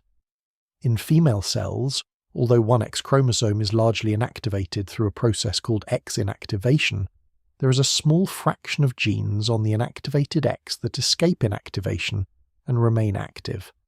There is also the possibility, through what is called cellular mosaicism, that different cells in a female body have different X chromosomes active. The result is that a female body, considered as a whole population of cells, has access to a wider range of gene expression than a male body.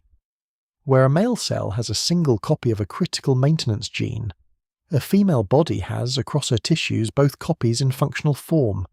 When one copy fails, through damage, through mutation, through age-related decline, the other can compensate. This redundancy is invisible in everyday function. It becomes visible at the extremes, under severe stress, during pregnancy, during illness, in extreme old age. It is the structural meaning of the term backup. Component 3 is the active management of cellular maintenance. The female cell, through mechanisms still being characterized, performs mitophagy more efficiently than the male cell. It manages heteroplasmy, the mixing of healthy and damaged mitochondria within a cell, more actively. It performs mitochondrial biogenesis more readily under stress. The result is a cellular population that turns over more rapidly, replaces damage more thoroughly, and maintains higher average function across decades of life. This active management is fueled by the genetic resources of components 1 and 2, but it also depends on the broader cellular architecture in ways that are still being mapped. The work of Doug Wallace, of Patrick Chinnery, of Heidi McBride, of many others, has documented this active management in detail across tissues, ages, and species. The 3 components work together. They are not separate systems. They are aspects of the same underlying architecture, an architecture that was shaped by the survival pressures of the Pleistocene, and that continues to operate in modern women. The architecture was selected for because women who carried it had children who lived. Women who did not carry it had children who did not or did not have children at all. Over enough generations, the architecture became universal in the female population. Every woman alive today inherited it from a long line of women whose bodies survived long enough and well enough to reproduce. The selection was relentless. The result was a female body more cellularly robust, more endurance capable, more able to maintain function across decades than the male body of the same population. This is the 6th revelation, the central claim of this video. The female body has a backup system men were never given. The system is real, documented, mechanistically understood, and present in every female body alive today. I want to sit with the specificity of this for a moment, because vague claims of female resilience are common, and most of them are not supported by evidence. What I have been describing is not vague, it is specific. The components have names, the genes have identifiers, the mechanisms have been characterized in laboratories at multiple institutions. The skeletal evidence has been collected from named excavation sites by named researchers. The clinical evidence comes from intensive care records analysed by named teams at named hospitals. The genetic evidence comes from named individuals: Tianyuan 1, the Vindiger Neanderthal woman, the 3 women of El Sidrón, the Hofmeyr skull. The architecture of the female cellular backup system is one of the most thoroughly documented sex differences in human biology, and it has been documented in the past 3 decades through methods that did not exist before. The system manifests across the female lifespan in observable patterns. In youth, it expresses as a small but consistent advantage in metabolic flexibility, slightly higher resting metabolic rate, slightly better thermoregulation in cold, slightly more efficient recovery from intense exercise. In the reproductive years, it expresses as the body's capacity to sustain pregnancy and lactation while continuing to function physically and metabolically. The same mitochondrial architecture that helps a woman survive a famine also helps her carry a pregnancy through nutritional stress. In middle age, the system expresses as resistance to the metabolic decline that affects male bodies more rapidly. Mitochondrial efficiency in female cells holds steadier through the 40s and 50s than in male cells of the same age.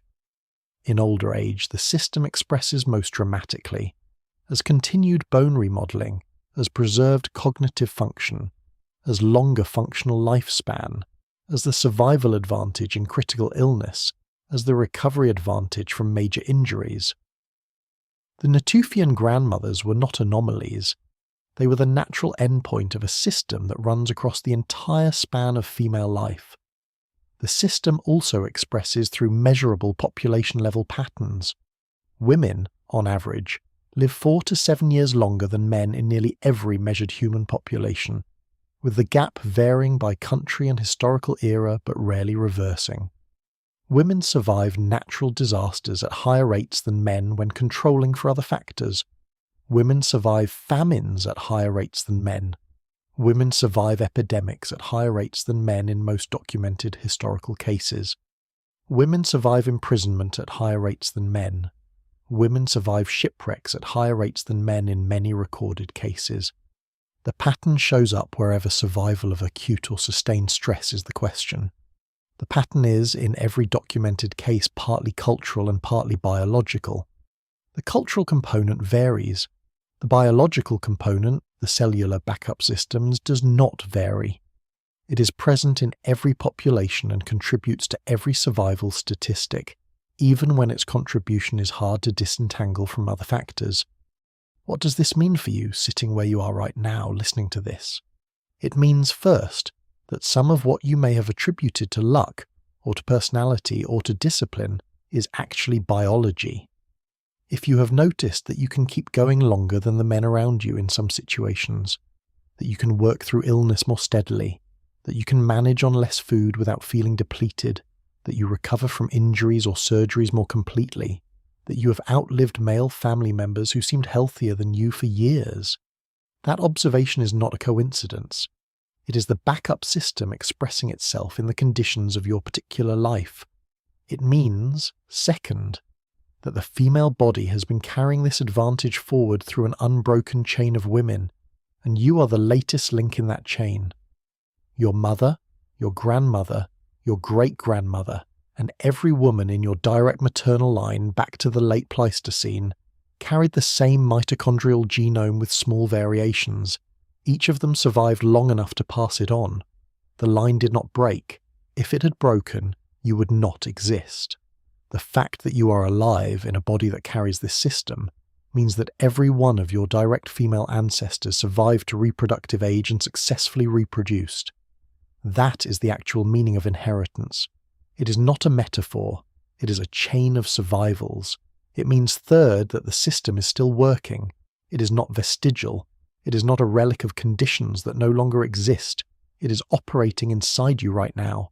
The mitochondria in your cells are performing mitophagy as you listen to this. The X chromosome-linked maintenance genes are expressed in your tissues. The heteroplasmy management is ongoing. The biogenesis of new mitochondria is happening continuously. These processes do not pause for modern life. They proceed regardless of whether you're in a Paleolithic cave or in a contemporary apartment. The system runs. It means, fourth, that the popular framing of female biology as a story of vulnerability is largely wrong. The standard narrative, fragile bones, hormonal fluctuations, vulnerability to certain diseases, captures real phenomena but misses the larger picture.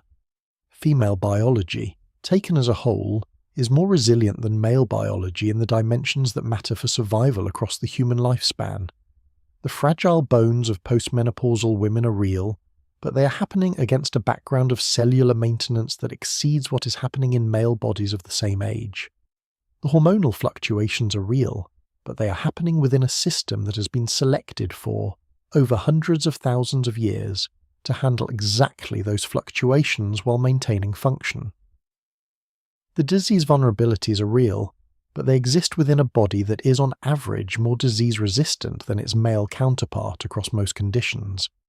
The standard narrative was written, in part because medicine until very recently was largely studied in male bodies, male animal models, male human subjects in clinical trials, male physiology in textbooks. The default assumption was that male was the standard and female was a variation, often a more fragile variation. The data of the past 3 decades has begun to correct this. The female body is not a variation on the male body. It is a different body, with different architecture, different inheritance patterns, and different strengths. The strengths are now visible in ways they were not visible 30 years ago, and the backup system is one of them. There is one more dimension of the central revelation that needs to be stated. because it has implications for how we understand human evolution itself. If the mitochondrial genome has been shaped by hundreds of thousands of years of female survival-based selection, then the entire energy architecture of the human species, the architecture present in both sexes, was shaped by what worked for women. Men inherit the same mitochondria as their sisters. Their cells run on the same energy system. The system was tuned by selection on women, but it operates in men too, just less optimally, because the X chromosome and other components are absent or reduced. This means that the deep architecture of human metabolism at the level of the mitochondrion is a female-optimized architecture installed in both sexes. Men are running, in part, on a system designed for women.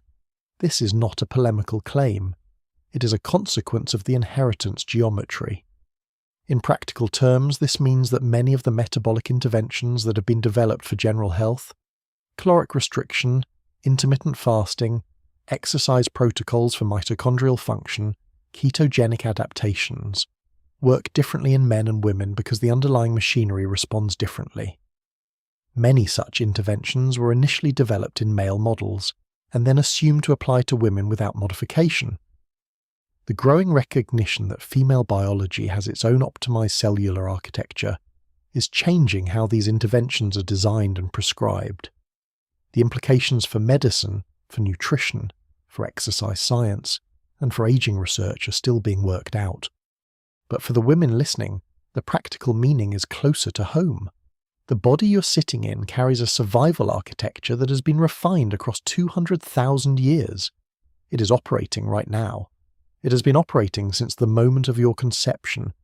It is doing things you cannot consciously feel, recycling damaged mitochondria, compensating for failed gene copies, maintaining cellular function across tissues you cannot see. It will continue doing these things until you die. And if you're an older woman, listening to this in the evening as you wind down from your day, the system is currently doing more for you than it was doing in your youth, because the gap between male and female cellular maintenance widens with age. This is what the bones show. This is what the genes show. This is what the cells in the laboratory show. This is what the patients in the intensive care unit show. This is what the endurance athletes show. This is what the Natufian grandmothers showed 11,000 years ago in the limestone caves of the Levant. The female body has a backup system men were never given. The system is real. It is yours. And in the next chapter, we will look at how it expresses across different historical eras, how it has been disrupted in particular ways by modern life, and what contemporary science is doing with this knowledge that ancient populations could not have done. The central revelation has been delivered. What remains is to understand its consequences, and that is where we go next. Chapter 8, where the system breaks. A system as well built as the female cellular backup system does not fail easily. It evolved under conditions that included repeated famine, extreme cold, prolonged exertion, and chronic infection, and it handled all of these conditions reasonably well enough to allow women to survive and reproduce across hundreds of thousands of years of selection. But it was not built for every possible condition. It was built for the specific conditions of the Pleistocene and the early Holocene. When the conditions change in particular ways, the system can be stressed beyond its operating range, and it can begin to malfunction. This is the seventh revelation in this script. The female backup system, while robust under the conditions it evolved for, has specific failure modes that have become more common under modern conditions. The conditions of contemporary life, chronic overnutrition, chronic sedentary behavior, chronic exposure to certain industrial chemicals, chronic sleep disruption, generate stress signals that the system is not optimally tuned to handle. Understanding which conditions stress the system, and how, is critical for understanding why some modern women experience health problems that their grandmothers and great-grandmothers did not, and why the diseases of late life have shifted in their patterns over the past century, begin with overnutrition. The female mitochondrial architecture was tuned for periodic caloric restriction. The variants selected at El Sidrón, at Tianyuan, in the Hofmeyr lineage, were variants that did well during famine. They allowed flexible switching between coupled and uncoupled energy production. They permitted heat generation when food was scarce. They allowed efficient ATP production when food returned. All of these features depended on the cell receiving periodic signals of caloric scarcity, signals that, in modern industrialized societies, most women never receive at all. A modern woman in a developed country may go her entire life without experiencing a single day of true caloric deficit. Food is available at all hours. The signals of scarcity that the cellular machinery was tuned to receive simply do not arrive. The mitochondria, instead of receiving periodic restriction signals that trigger mitophagy and biogenesis, receive continuous abundance signals that suppress these maintenance processes. The cell stops turning over its mitochondria as efficiently. Damaged mitochondria accumulate. Function declines slowly across decades. This mechanism is the basis for the growing understanding that intermittent caloric restriction, fasting protocols, time-restricted eating, periodic low-calorie days, has cellular benefits that ordinary continuous eating does not.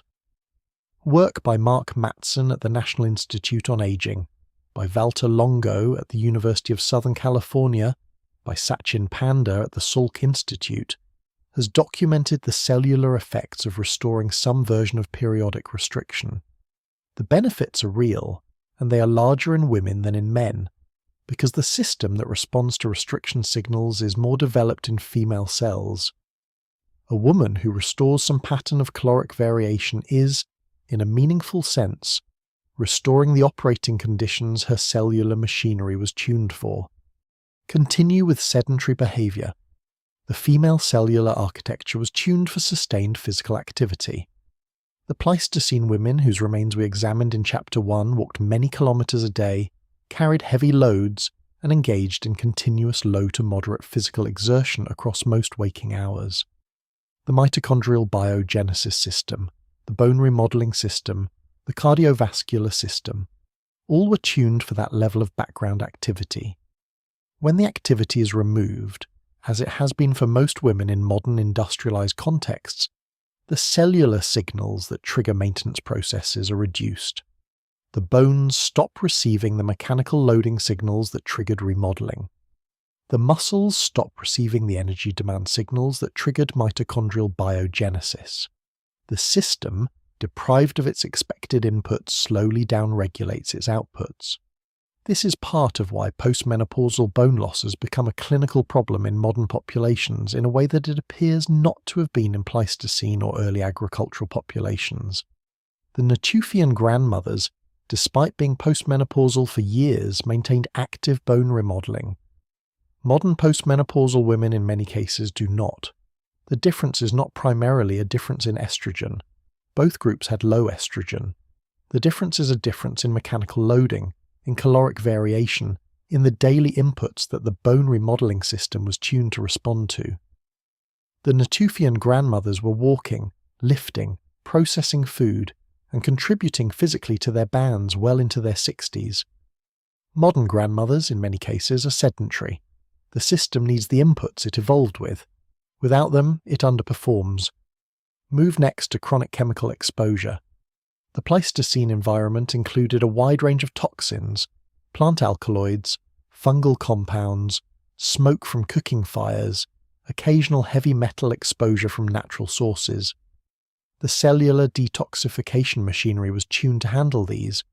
What it was not tuned to handle, and what no part of human evolutionary history has prepared the female body for, is the spectrum of synthetic compounds that have been introduced into the environment over the past century. Persistent organic pollutants, certain plasticizer compounds, industrial solvents, agricultural chemicals. Many of these affect mitochondrial function specifically. They damage the mitochondrial membrane, disrupt electron transport, increase the production of reactive oxygen species, and trigger mitophagy in ways that do not result in healthy mitochondrial replacement. The consequences are documented in growing detail. Work by Bruce Blumberg at the University of California, Irvine, by Heather Pattisall at North Carolina State University, by Pete Myers at Environmental Health Sciences, has identified specific mechanisms by which common environmental chemicals interfere with mitochondrial function. The effects fall on both sexes, but they fall on women in distinct ways because of the specific architecture of the female cellular system. The same X chromosome-linked maintenance genes that provide backup function in normal life are vulnerable to disruption by certain chemicals. The same mitochondrial variants that confer metabolic flexibility can be disrupted by compounds that interfere with electron transport. The system was built to handle natural variation, not industrial chemistry, and the difference is producing measurable health consequences in modern female populations. Continue with sleep disruption. The mitochondria have circadian rhythms. Their function fluctuates across the 24-hour cycle, with mitophagy and biogenesis being more active during certain phases of the cycle, particularly during sleep.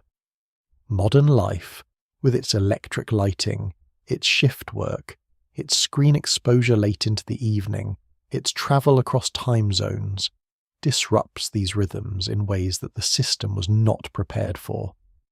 The disruption affects both sexes, but it appears to affect the female mitochondrial maintenance cycle more disruptively, because the female system runs at higher baseline activity and depends on the nightly maintenance window more heavily. Women who experience chronic sleep disruption show measurable changes in mitochondrial function over time, and the changes are larger than in men experiencing comparable disruption. These four conditions, overnutrition, sedentary behavior, chemical exposure and sleep disruption, represent the most documented failure modes of the female backup system under modern conditions. There are others.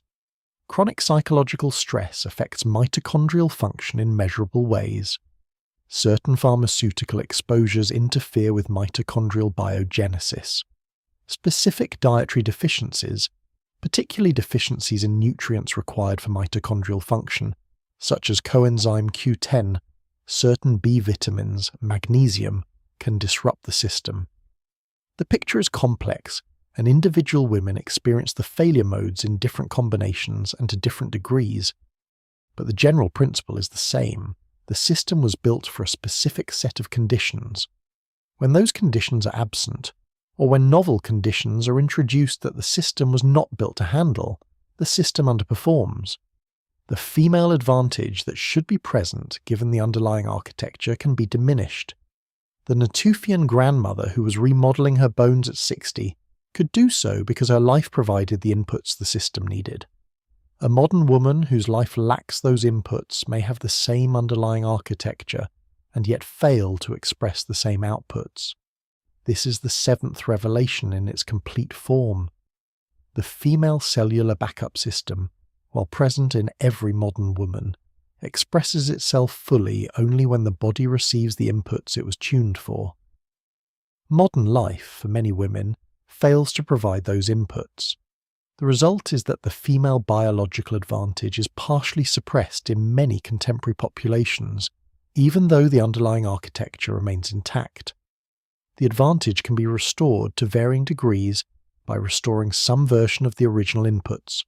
Periodic caloric variation, sustained physical activity, reduced chemical exposure, regular sleep cycles, adequate nutrient density. The work of integrative medicine, of metabolic health research, of lifestyle intervention studies has begun to demonstrate that these restorations have measurable effects on female cellular function, often larger effects than on male function, because the female system is more responsive to the inputs it was built to receive. There is an important dimension to this revelation that addresses something I suspect many of you have wondered about as we have moved through this evidence. If the female backup system is so well developed, why do women suffer from so many specific health problems in modern life? Why is breast cancer common? Why is autoimmune disease disproportionately female? Why does osteoporosis affect women more than men? Why is depression more common in women?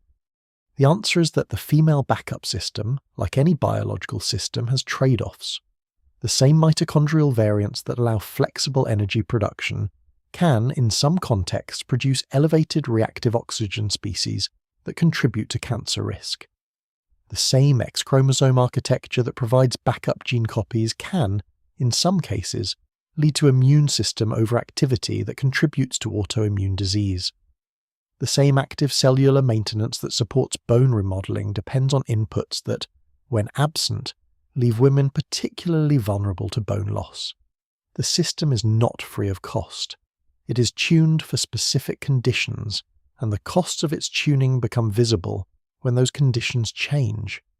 This is why the question of women's health in modern life cannot be reduced to a simple question of whether women are biologically more or less robust than men.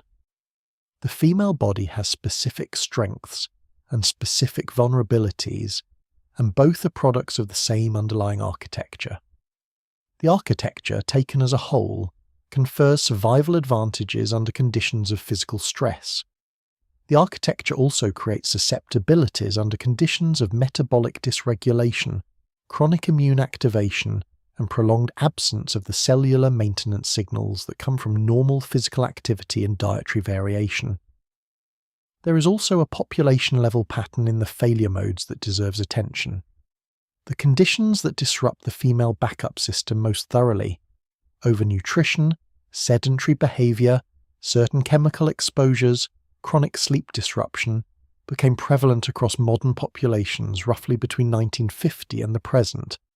Before that, even in industrial societies, daily activity levels were higher, food supplies were more variable, chemical exposures were lower, and sleep schedules were more regular. The current generation of women in developed countries is the first generation in human history to live an entire adult lifetime under conditions that comprehensively contradict the original operating conditions of the female cellular system. The health consequences of this contradiction are now becoming visible in epidemiological data. Type 2 diabetes in women has tripled in 50 years. Obesity rates have more than doubled. Autoimmune diseases have increased in prevalence. Cognitive decline in late life is increasingly common. None of these trends is a simple consequence of female biology. All of them are interactions between the underlying biology, including the backup system, and the change conditions of modern life. The biology was not built to fail. It was built to thrive under specific conditions. The conditions have changed faster than the biology can adapt. The result is a generation of women whose underlying architecture remains intact, but whose daily expression is being disrupted by inputs the system was not prepared for. This is, in a sense, an optimistic finding rather than a pessimistic one. The system is still there. It still works. It still does most of what it was built to do, even under suboptimal conditions, and it can be restored, at least partially, by changes that reintroduce some of the inputs it evolved with. The work of restoring those inputs, which is in essence the work of contemporary health and longevity science, is being done in laboratories, clinics, and research institutions around the world. It will likely look, 50 years from now, like one of the major medical accomplishments of the early 21st century.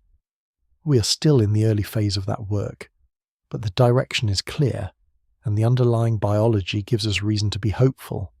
In the next chapter, we move from the laboratory and the clinic back to the individual body.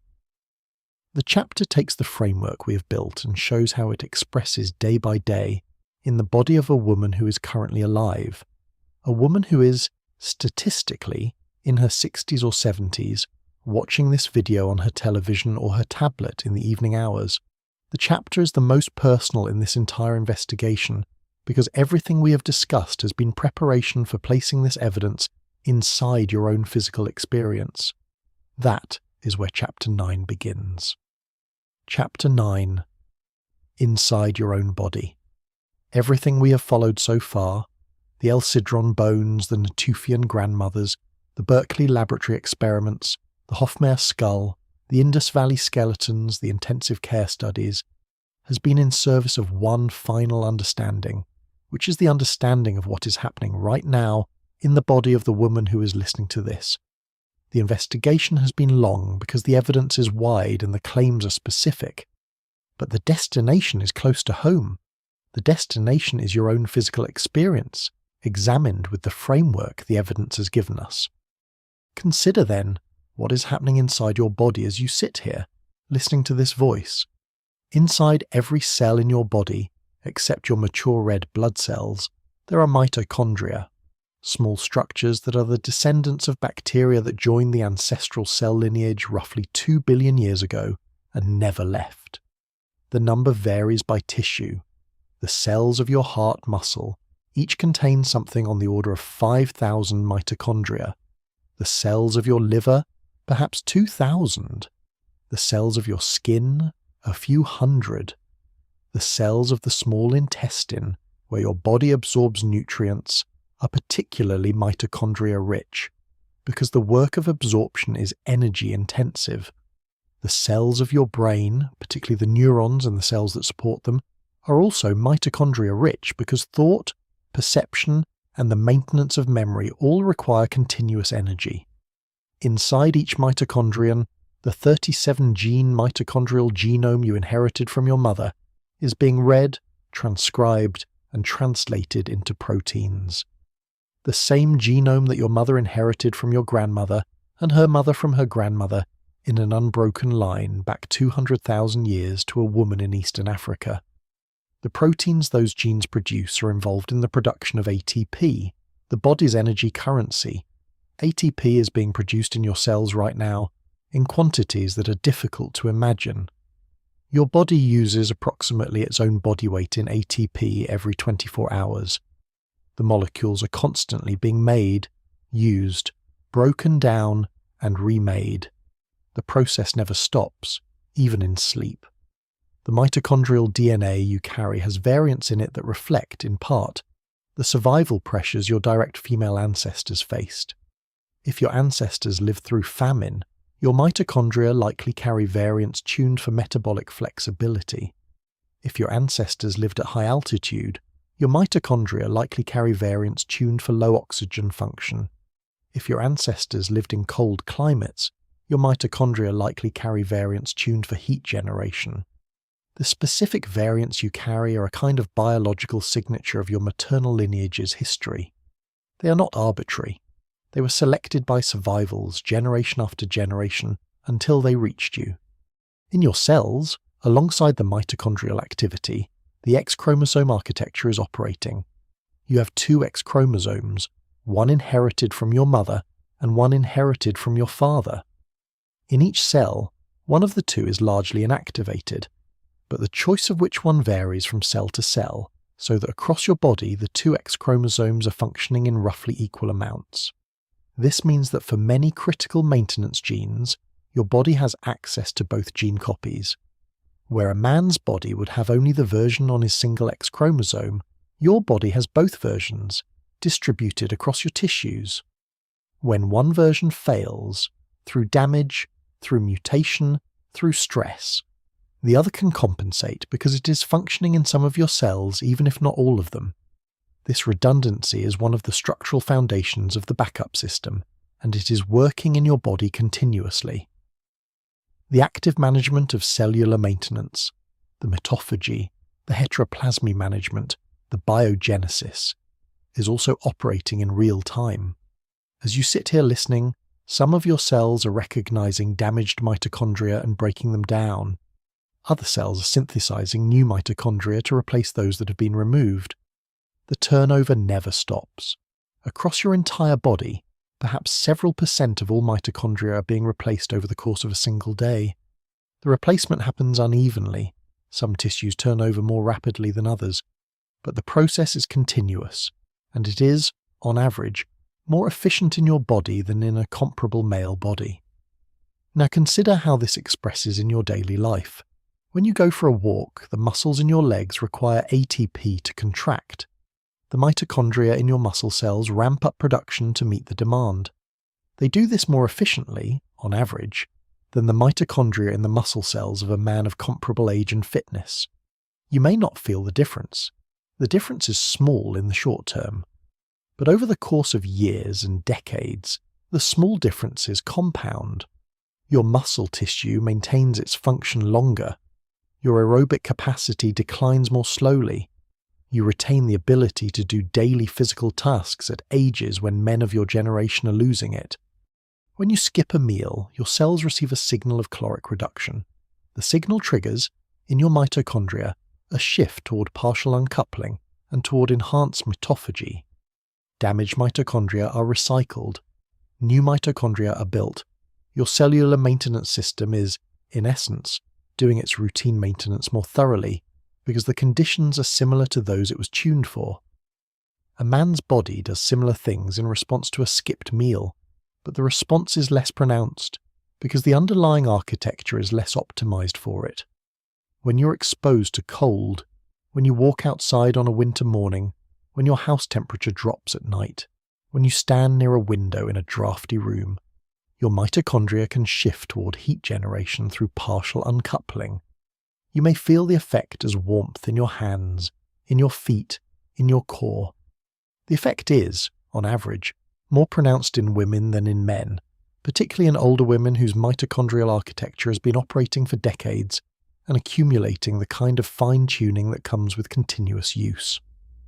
When you become ill, when you catch a respiratory virus, when you sustain an injury, when an inflammatory condition flares, your immune system mounts a response that places stress on your mitochondria. The female mitochondrial system handles this stress, on average, more efficiently than the male system. The damage that would degrade a man's tissues at a similar level of illness is, in your body, more rapidly cleared, more thoroughly replaced, more completely repaired. You may not feel the difference during the illness when both sexes feel terrible. You feel it in the aftermath. You return to your baseline more completely. You retain more of your pre-illness function. When you're operating on insufficient sleep, when you've been up with a sick grandchild, when stress has kept you awake, when travel or worry has disrupted your normal rhythm, your mitochondria are not getting the nightly maintenance window they prefer. The effects accumulate, in your body and in any body. But the female system, because it is tuned for higher activity and is more dependent on the maintenance window, can be more disrupted by chronic sleep loss than the male system.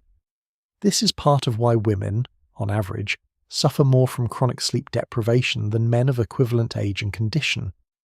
The system that normally provides an advantage requires its expected maintenance to express that advantage fully. When you're older, in your 60s, in your 70s, in your 80s, the cumulative effect of your cellular backup system becomes most visible. Your body, despite the gradual changes of aging, is still maintaining function in ways that a comparable male body of your age is not. You may notice this in small ways. You take the stairs while your husband takes the elevator. You walk longer than he can. You retain interest in activities while he loses interest. You stay engaged with the world while he disengages. You outlive him statistically by years. I want to ask you something here, because this is the chapter where the evidence becomes personal and where your own experience is the most relevant data of all. Does any of what I am describing match what you have observed in your own life, or in the lives of the women around you? The specific patterns, the ability to keep going when men slow down, the recovery from illness more completely, the maintenance of function into older age, the survival of partners who seemed healthier in middle age. Do these match what you have lived? I am asking because the biology I've been describing predicts these patterns, and I want to know whether the women listening recognize themselves in them. Comment if you do. The patterns are real, and they have a name now.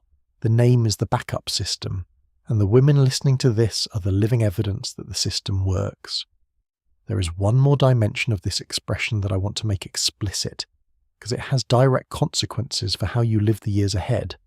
The system, as I described in Chapter 8, depends on certain inputs to operate at full capacity. Periodic caloric variation, sustained physical activity, limited chemical exposure, regular sleep cycles, adequate nutrient density, particularly in nutrients involved in mitochondrial function. To the degree that your daily life provides these inputs, your system can express more of its underlying capacity. To the degree that your daily life lacks them, your system operates below its potential. This means that you have, to a significant degree, some influence over how fully your backup system operates. Not unlimited influence. The underlying architecture is fixed, set at conception, inherited from your mother. But the expression is variable, a 65-year-old woman who walks several kilometers a day, who eats with reasonable variation rather than continuous abundance, who sleeps regular hours, who maintains social and intellectual engagement, is providing her cellular machinery with inputs closer to what it was tuned for. Her system will on average express more of its underlying capacity.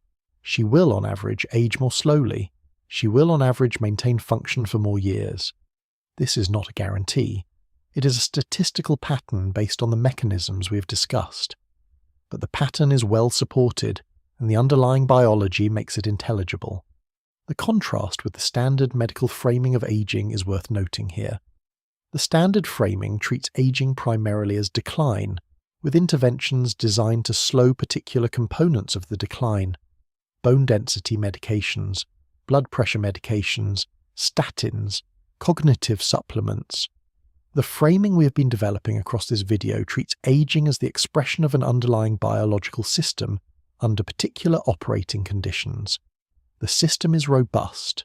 The operating conditions can be modified. The result, when both are addressed, can be more than what either alone can produce. The medications can slow particular declines.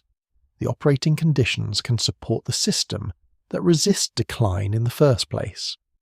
The combination, when well managed, can extend the period of life during which the female backup system continues to express its advantages. I want to end this chapter with something specific, because abstractions are easier to dismiss than specifics. Consider the woman somewhere in the world who is listening to this video right now. She is statistically around 65 years old. She has lived through major life events. She has raised children, possibly buried a parent, possibly buried a spouse. She has worked in some form for most of her adult life. She has experienced the physical changes of pregnancy, of nursing, of menopause. She has experienced losses and recoveries. Her body, as she sits here listening, contains in its cells a copy of a mitochondrial genome that has been carried forward by women for 200,000 years. Her body contains an X chromosome architecture that provides her with backup gene copies for many of the maintenance proteins her cells need.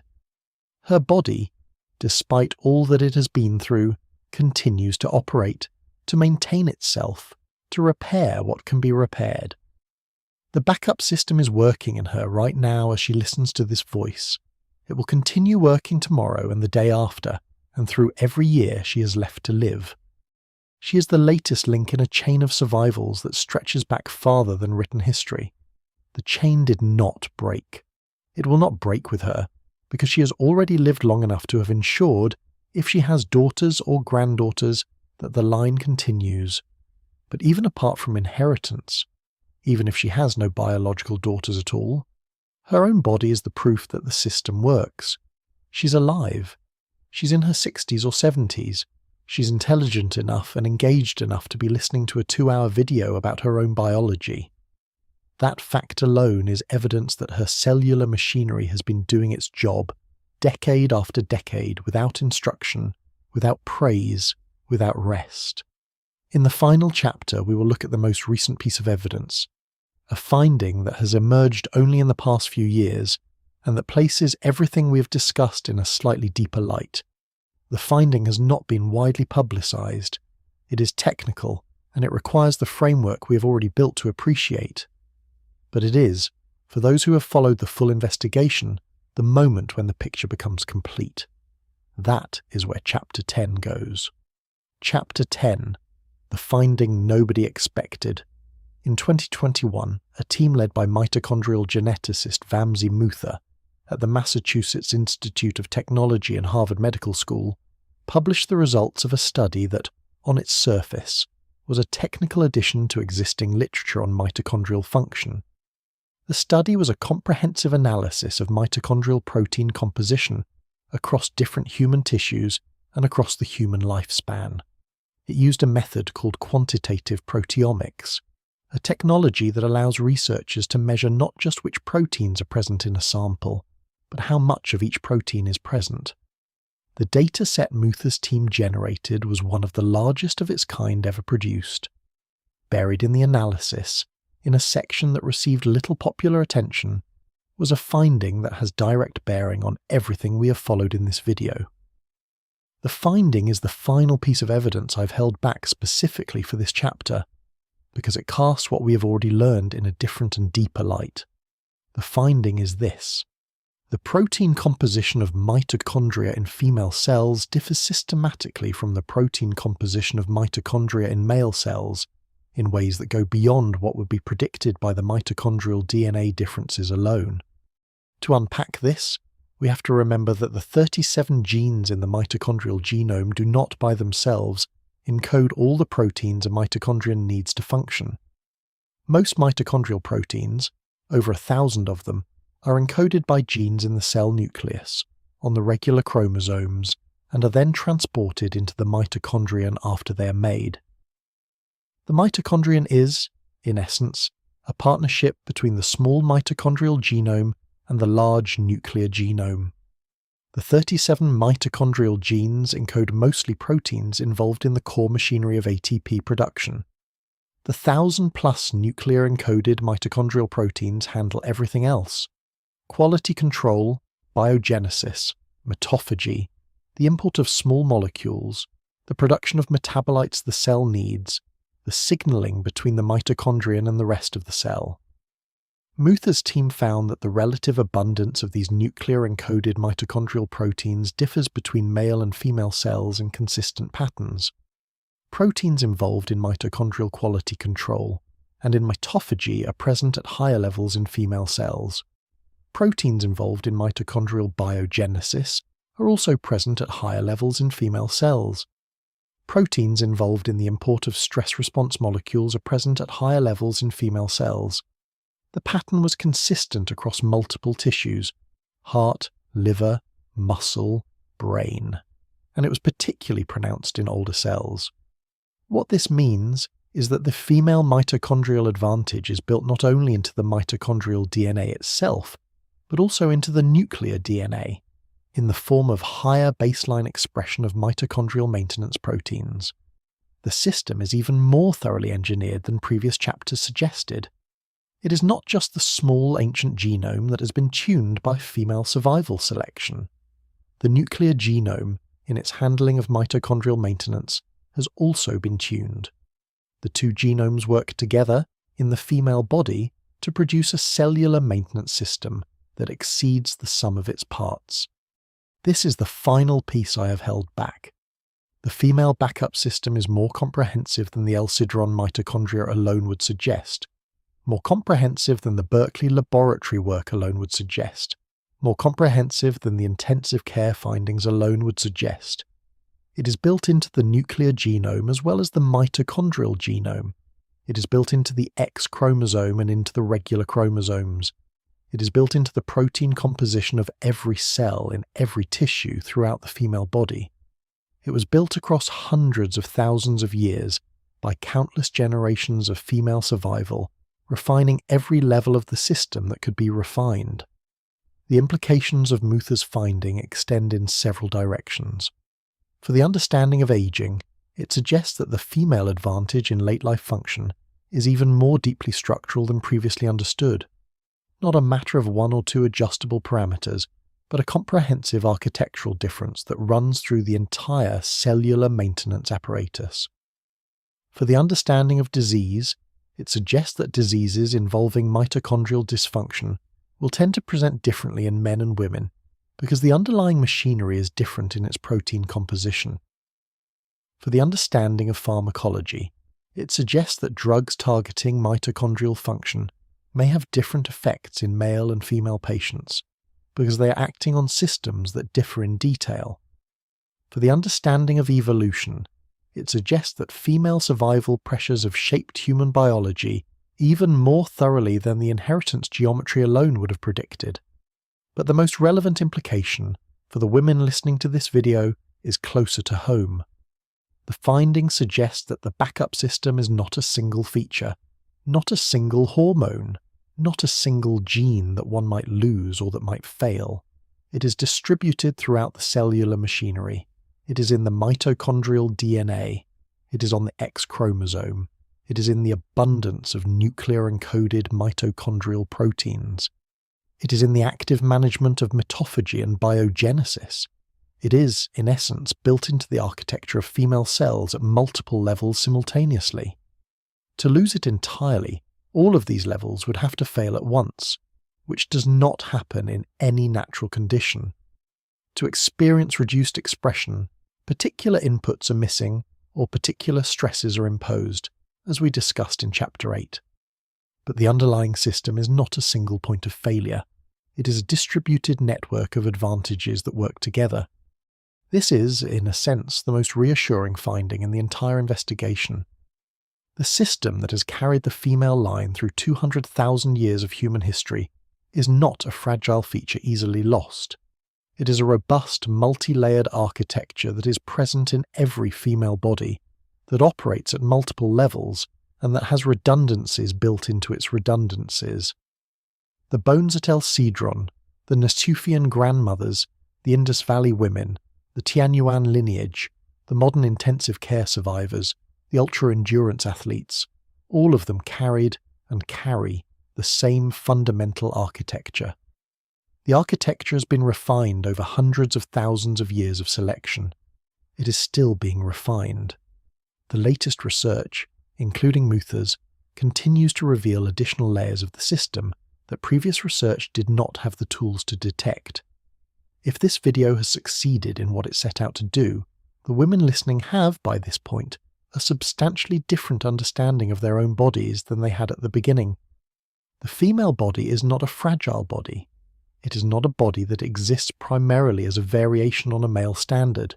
It is a body with its own evolutionary history, its own genetic architecture, its own cellular machinery, and its own pattern of strengths.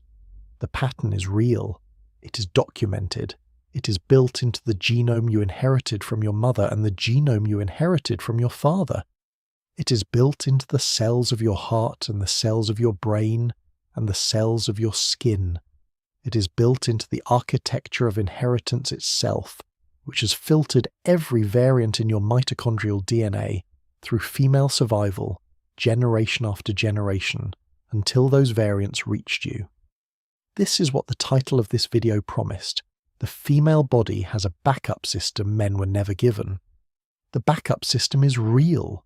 The evidence comes from caves in Spain, from hills in the Levant, from caves in China, from sites in southern Africa, from settlements in the Indus Valley, from laboratories in California and Pittsburgh and Stockholm and Tokyo, from intensive care units across the developed world. The evidence converges. It points to the same architecture, expressing differently in different contexts, present in every female body across human history. You inherited it. You carry it. It is working in you right now, and it will continue working in you for as long as your body remains alive. Across the decades you have left, the system will continue to maintain your cells, repair your tissues, manage your mitochondria, and provide the underlying machinery that allows you to keep going when other systems would slow. The system was built for you by the survivals of women who came before you.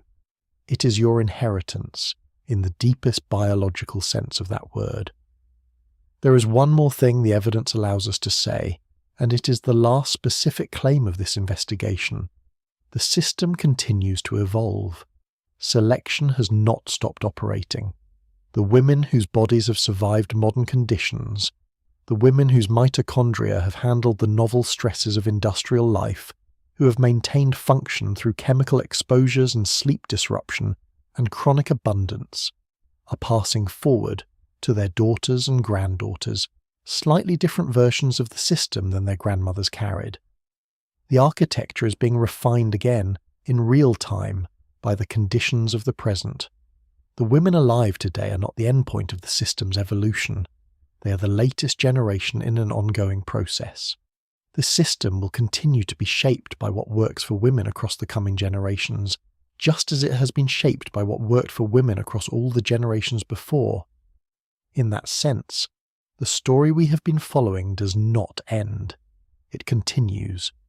The bones in the caves at El Sidrón and the women in the intensive care units of contemporary hospitals are points on a line that runs from the deep past through the present, into the future. The line is the line of female survival, recorded in the cells of every woman who has ever lived and reproduced. The line includes you. The line will include your daughters, if you have them. It will include the women who come after them, for as long as the species continues.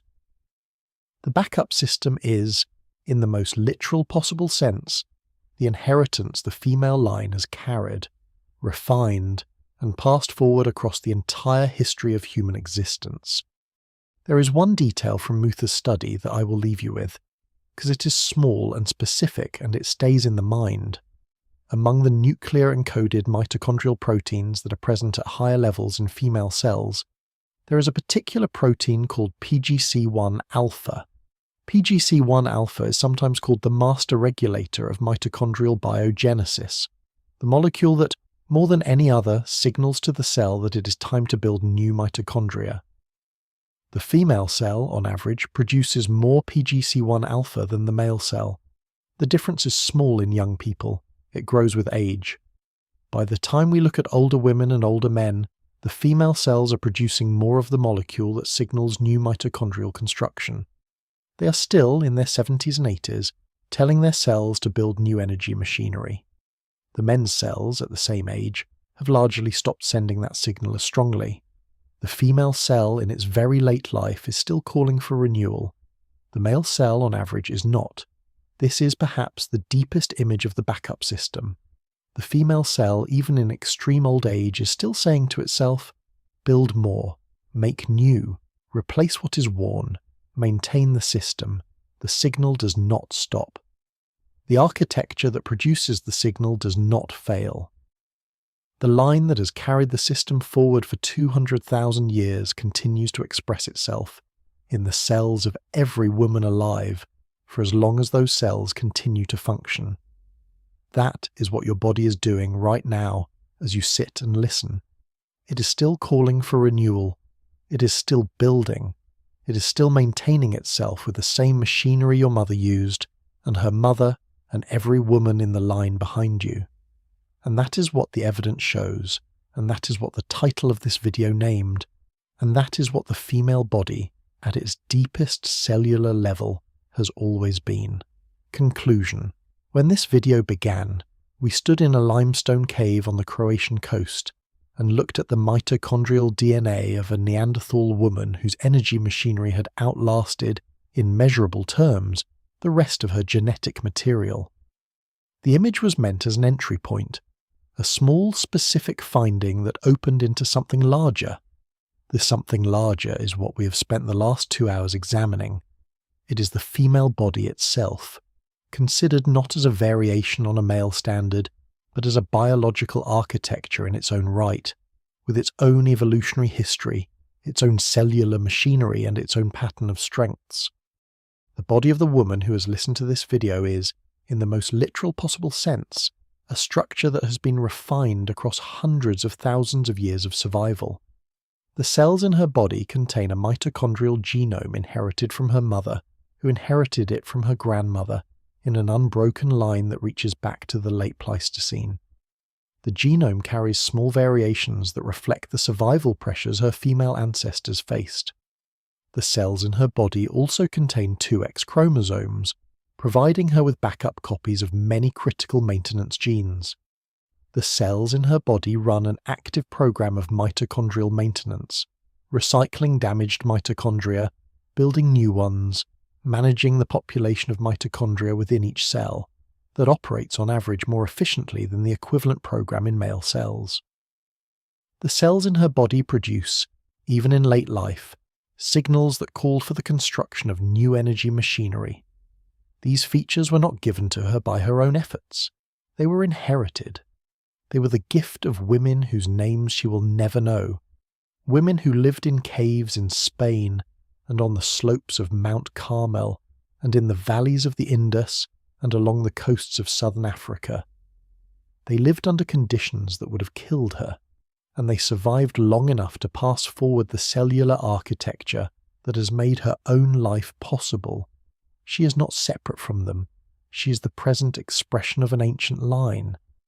The investigation has been focused on the female body specifically because the female body has been historically understudied, mischaracterized, and reduced to its most visible features rather than understood in its full cellular depth. The medicine of the past century was largely written about male bodies, and then applied to female bodies as though female biology were a complication of the male standard. The data of the past 3 decades has begun to correct this, and the picture that emerges is not the picture of a more fragile body, but of a differently engineered body, one with its own redundancies, its own resilience patterns, its own strengths that did not show up in male-centered research because nobody was looking for them. The strengths are real. They are not metaphorical. They are present in the cells of every woman alive today. They express themselves in small ways in youth, in larger ways in middle age, and in dramatic ways in late life. The Natufian grandmother who remodeled her bones at 60 was not unusual. She was typical. The septic patient who survives at higher rates than her male counterpart is not statistical noise. She is the expression of a system that has been operating in the female line for 200,000 years and continues to operate today. What the woman listening to this video does with this knowledge is, of course, up to her. The biology runs whether she thinks about it or not. The cellular maintenance continues whether she's aware of it or not. The mitochondrial machinery she inherited from her mother does not require her conscious cooperation. It works in her sleep. It works while she watches television. It works through every illness, every recovery, every meal, every walk, every period of stress, and every period of rest. The system was built to operate without supervision, and it operates without supervision in her every day, until her body ends. If there is one thing to take from this investigation, it is perhaps this. The body she lives in is older than she knows. It is wiser than she knows. It carries within it the survivals of a chain of women that reaches farther back than any written history. The chain has not broken. It carries forward through her. Whatever else her body is, it is the latest link in something very long, and the link is intact. I want to ask one last question, because the answers will shape the next videos we make. Did this investigation help you understand something specific about your own body that you had felt but could not name? If it did, tell me what it was. I want to know which of the findings landed most directly on your own experience, because those are the findings that will guide what we investigate next. The bones in the caves did their work. Now it is your turn to tell us what to look at next.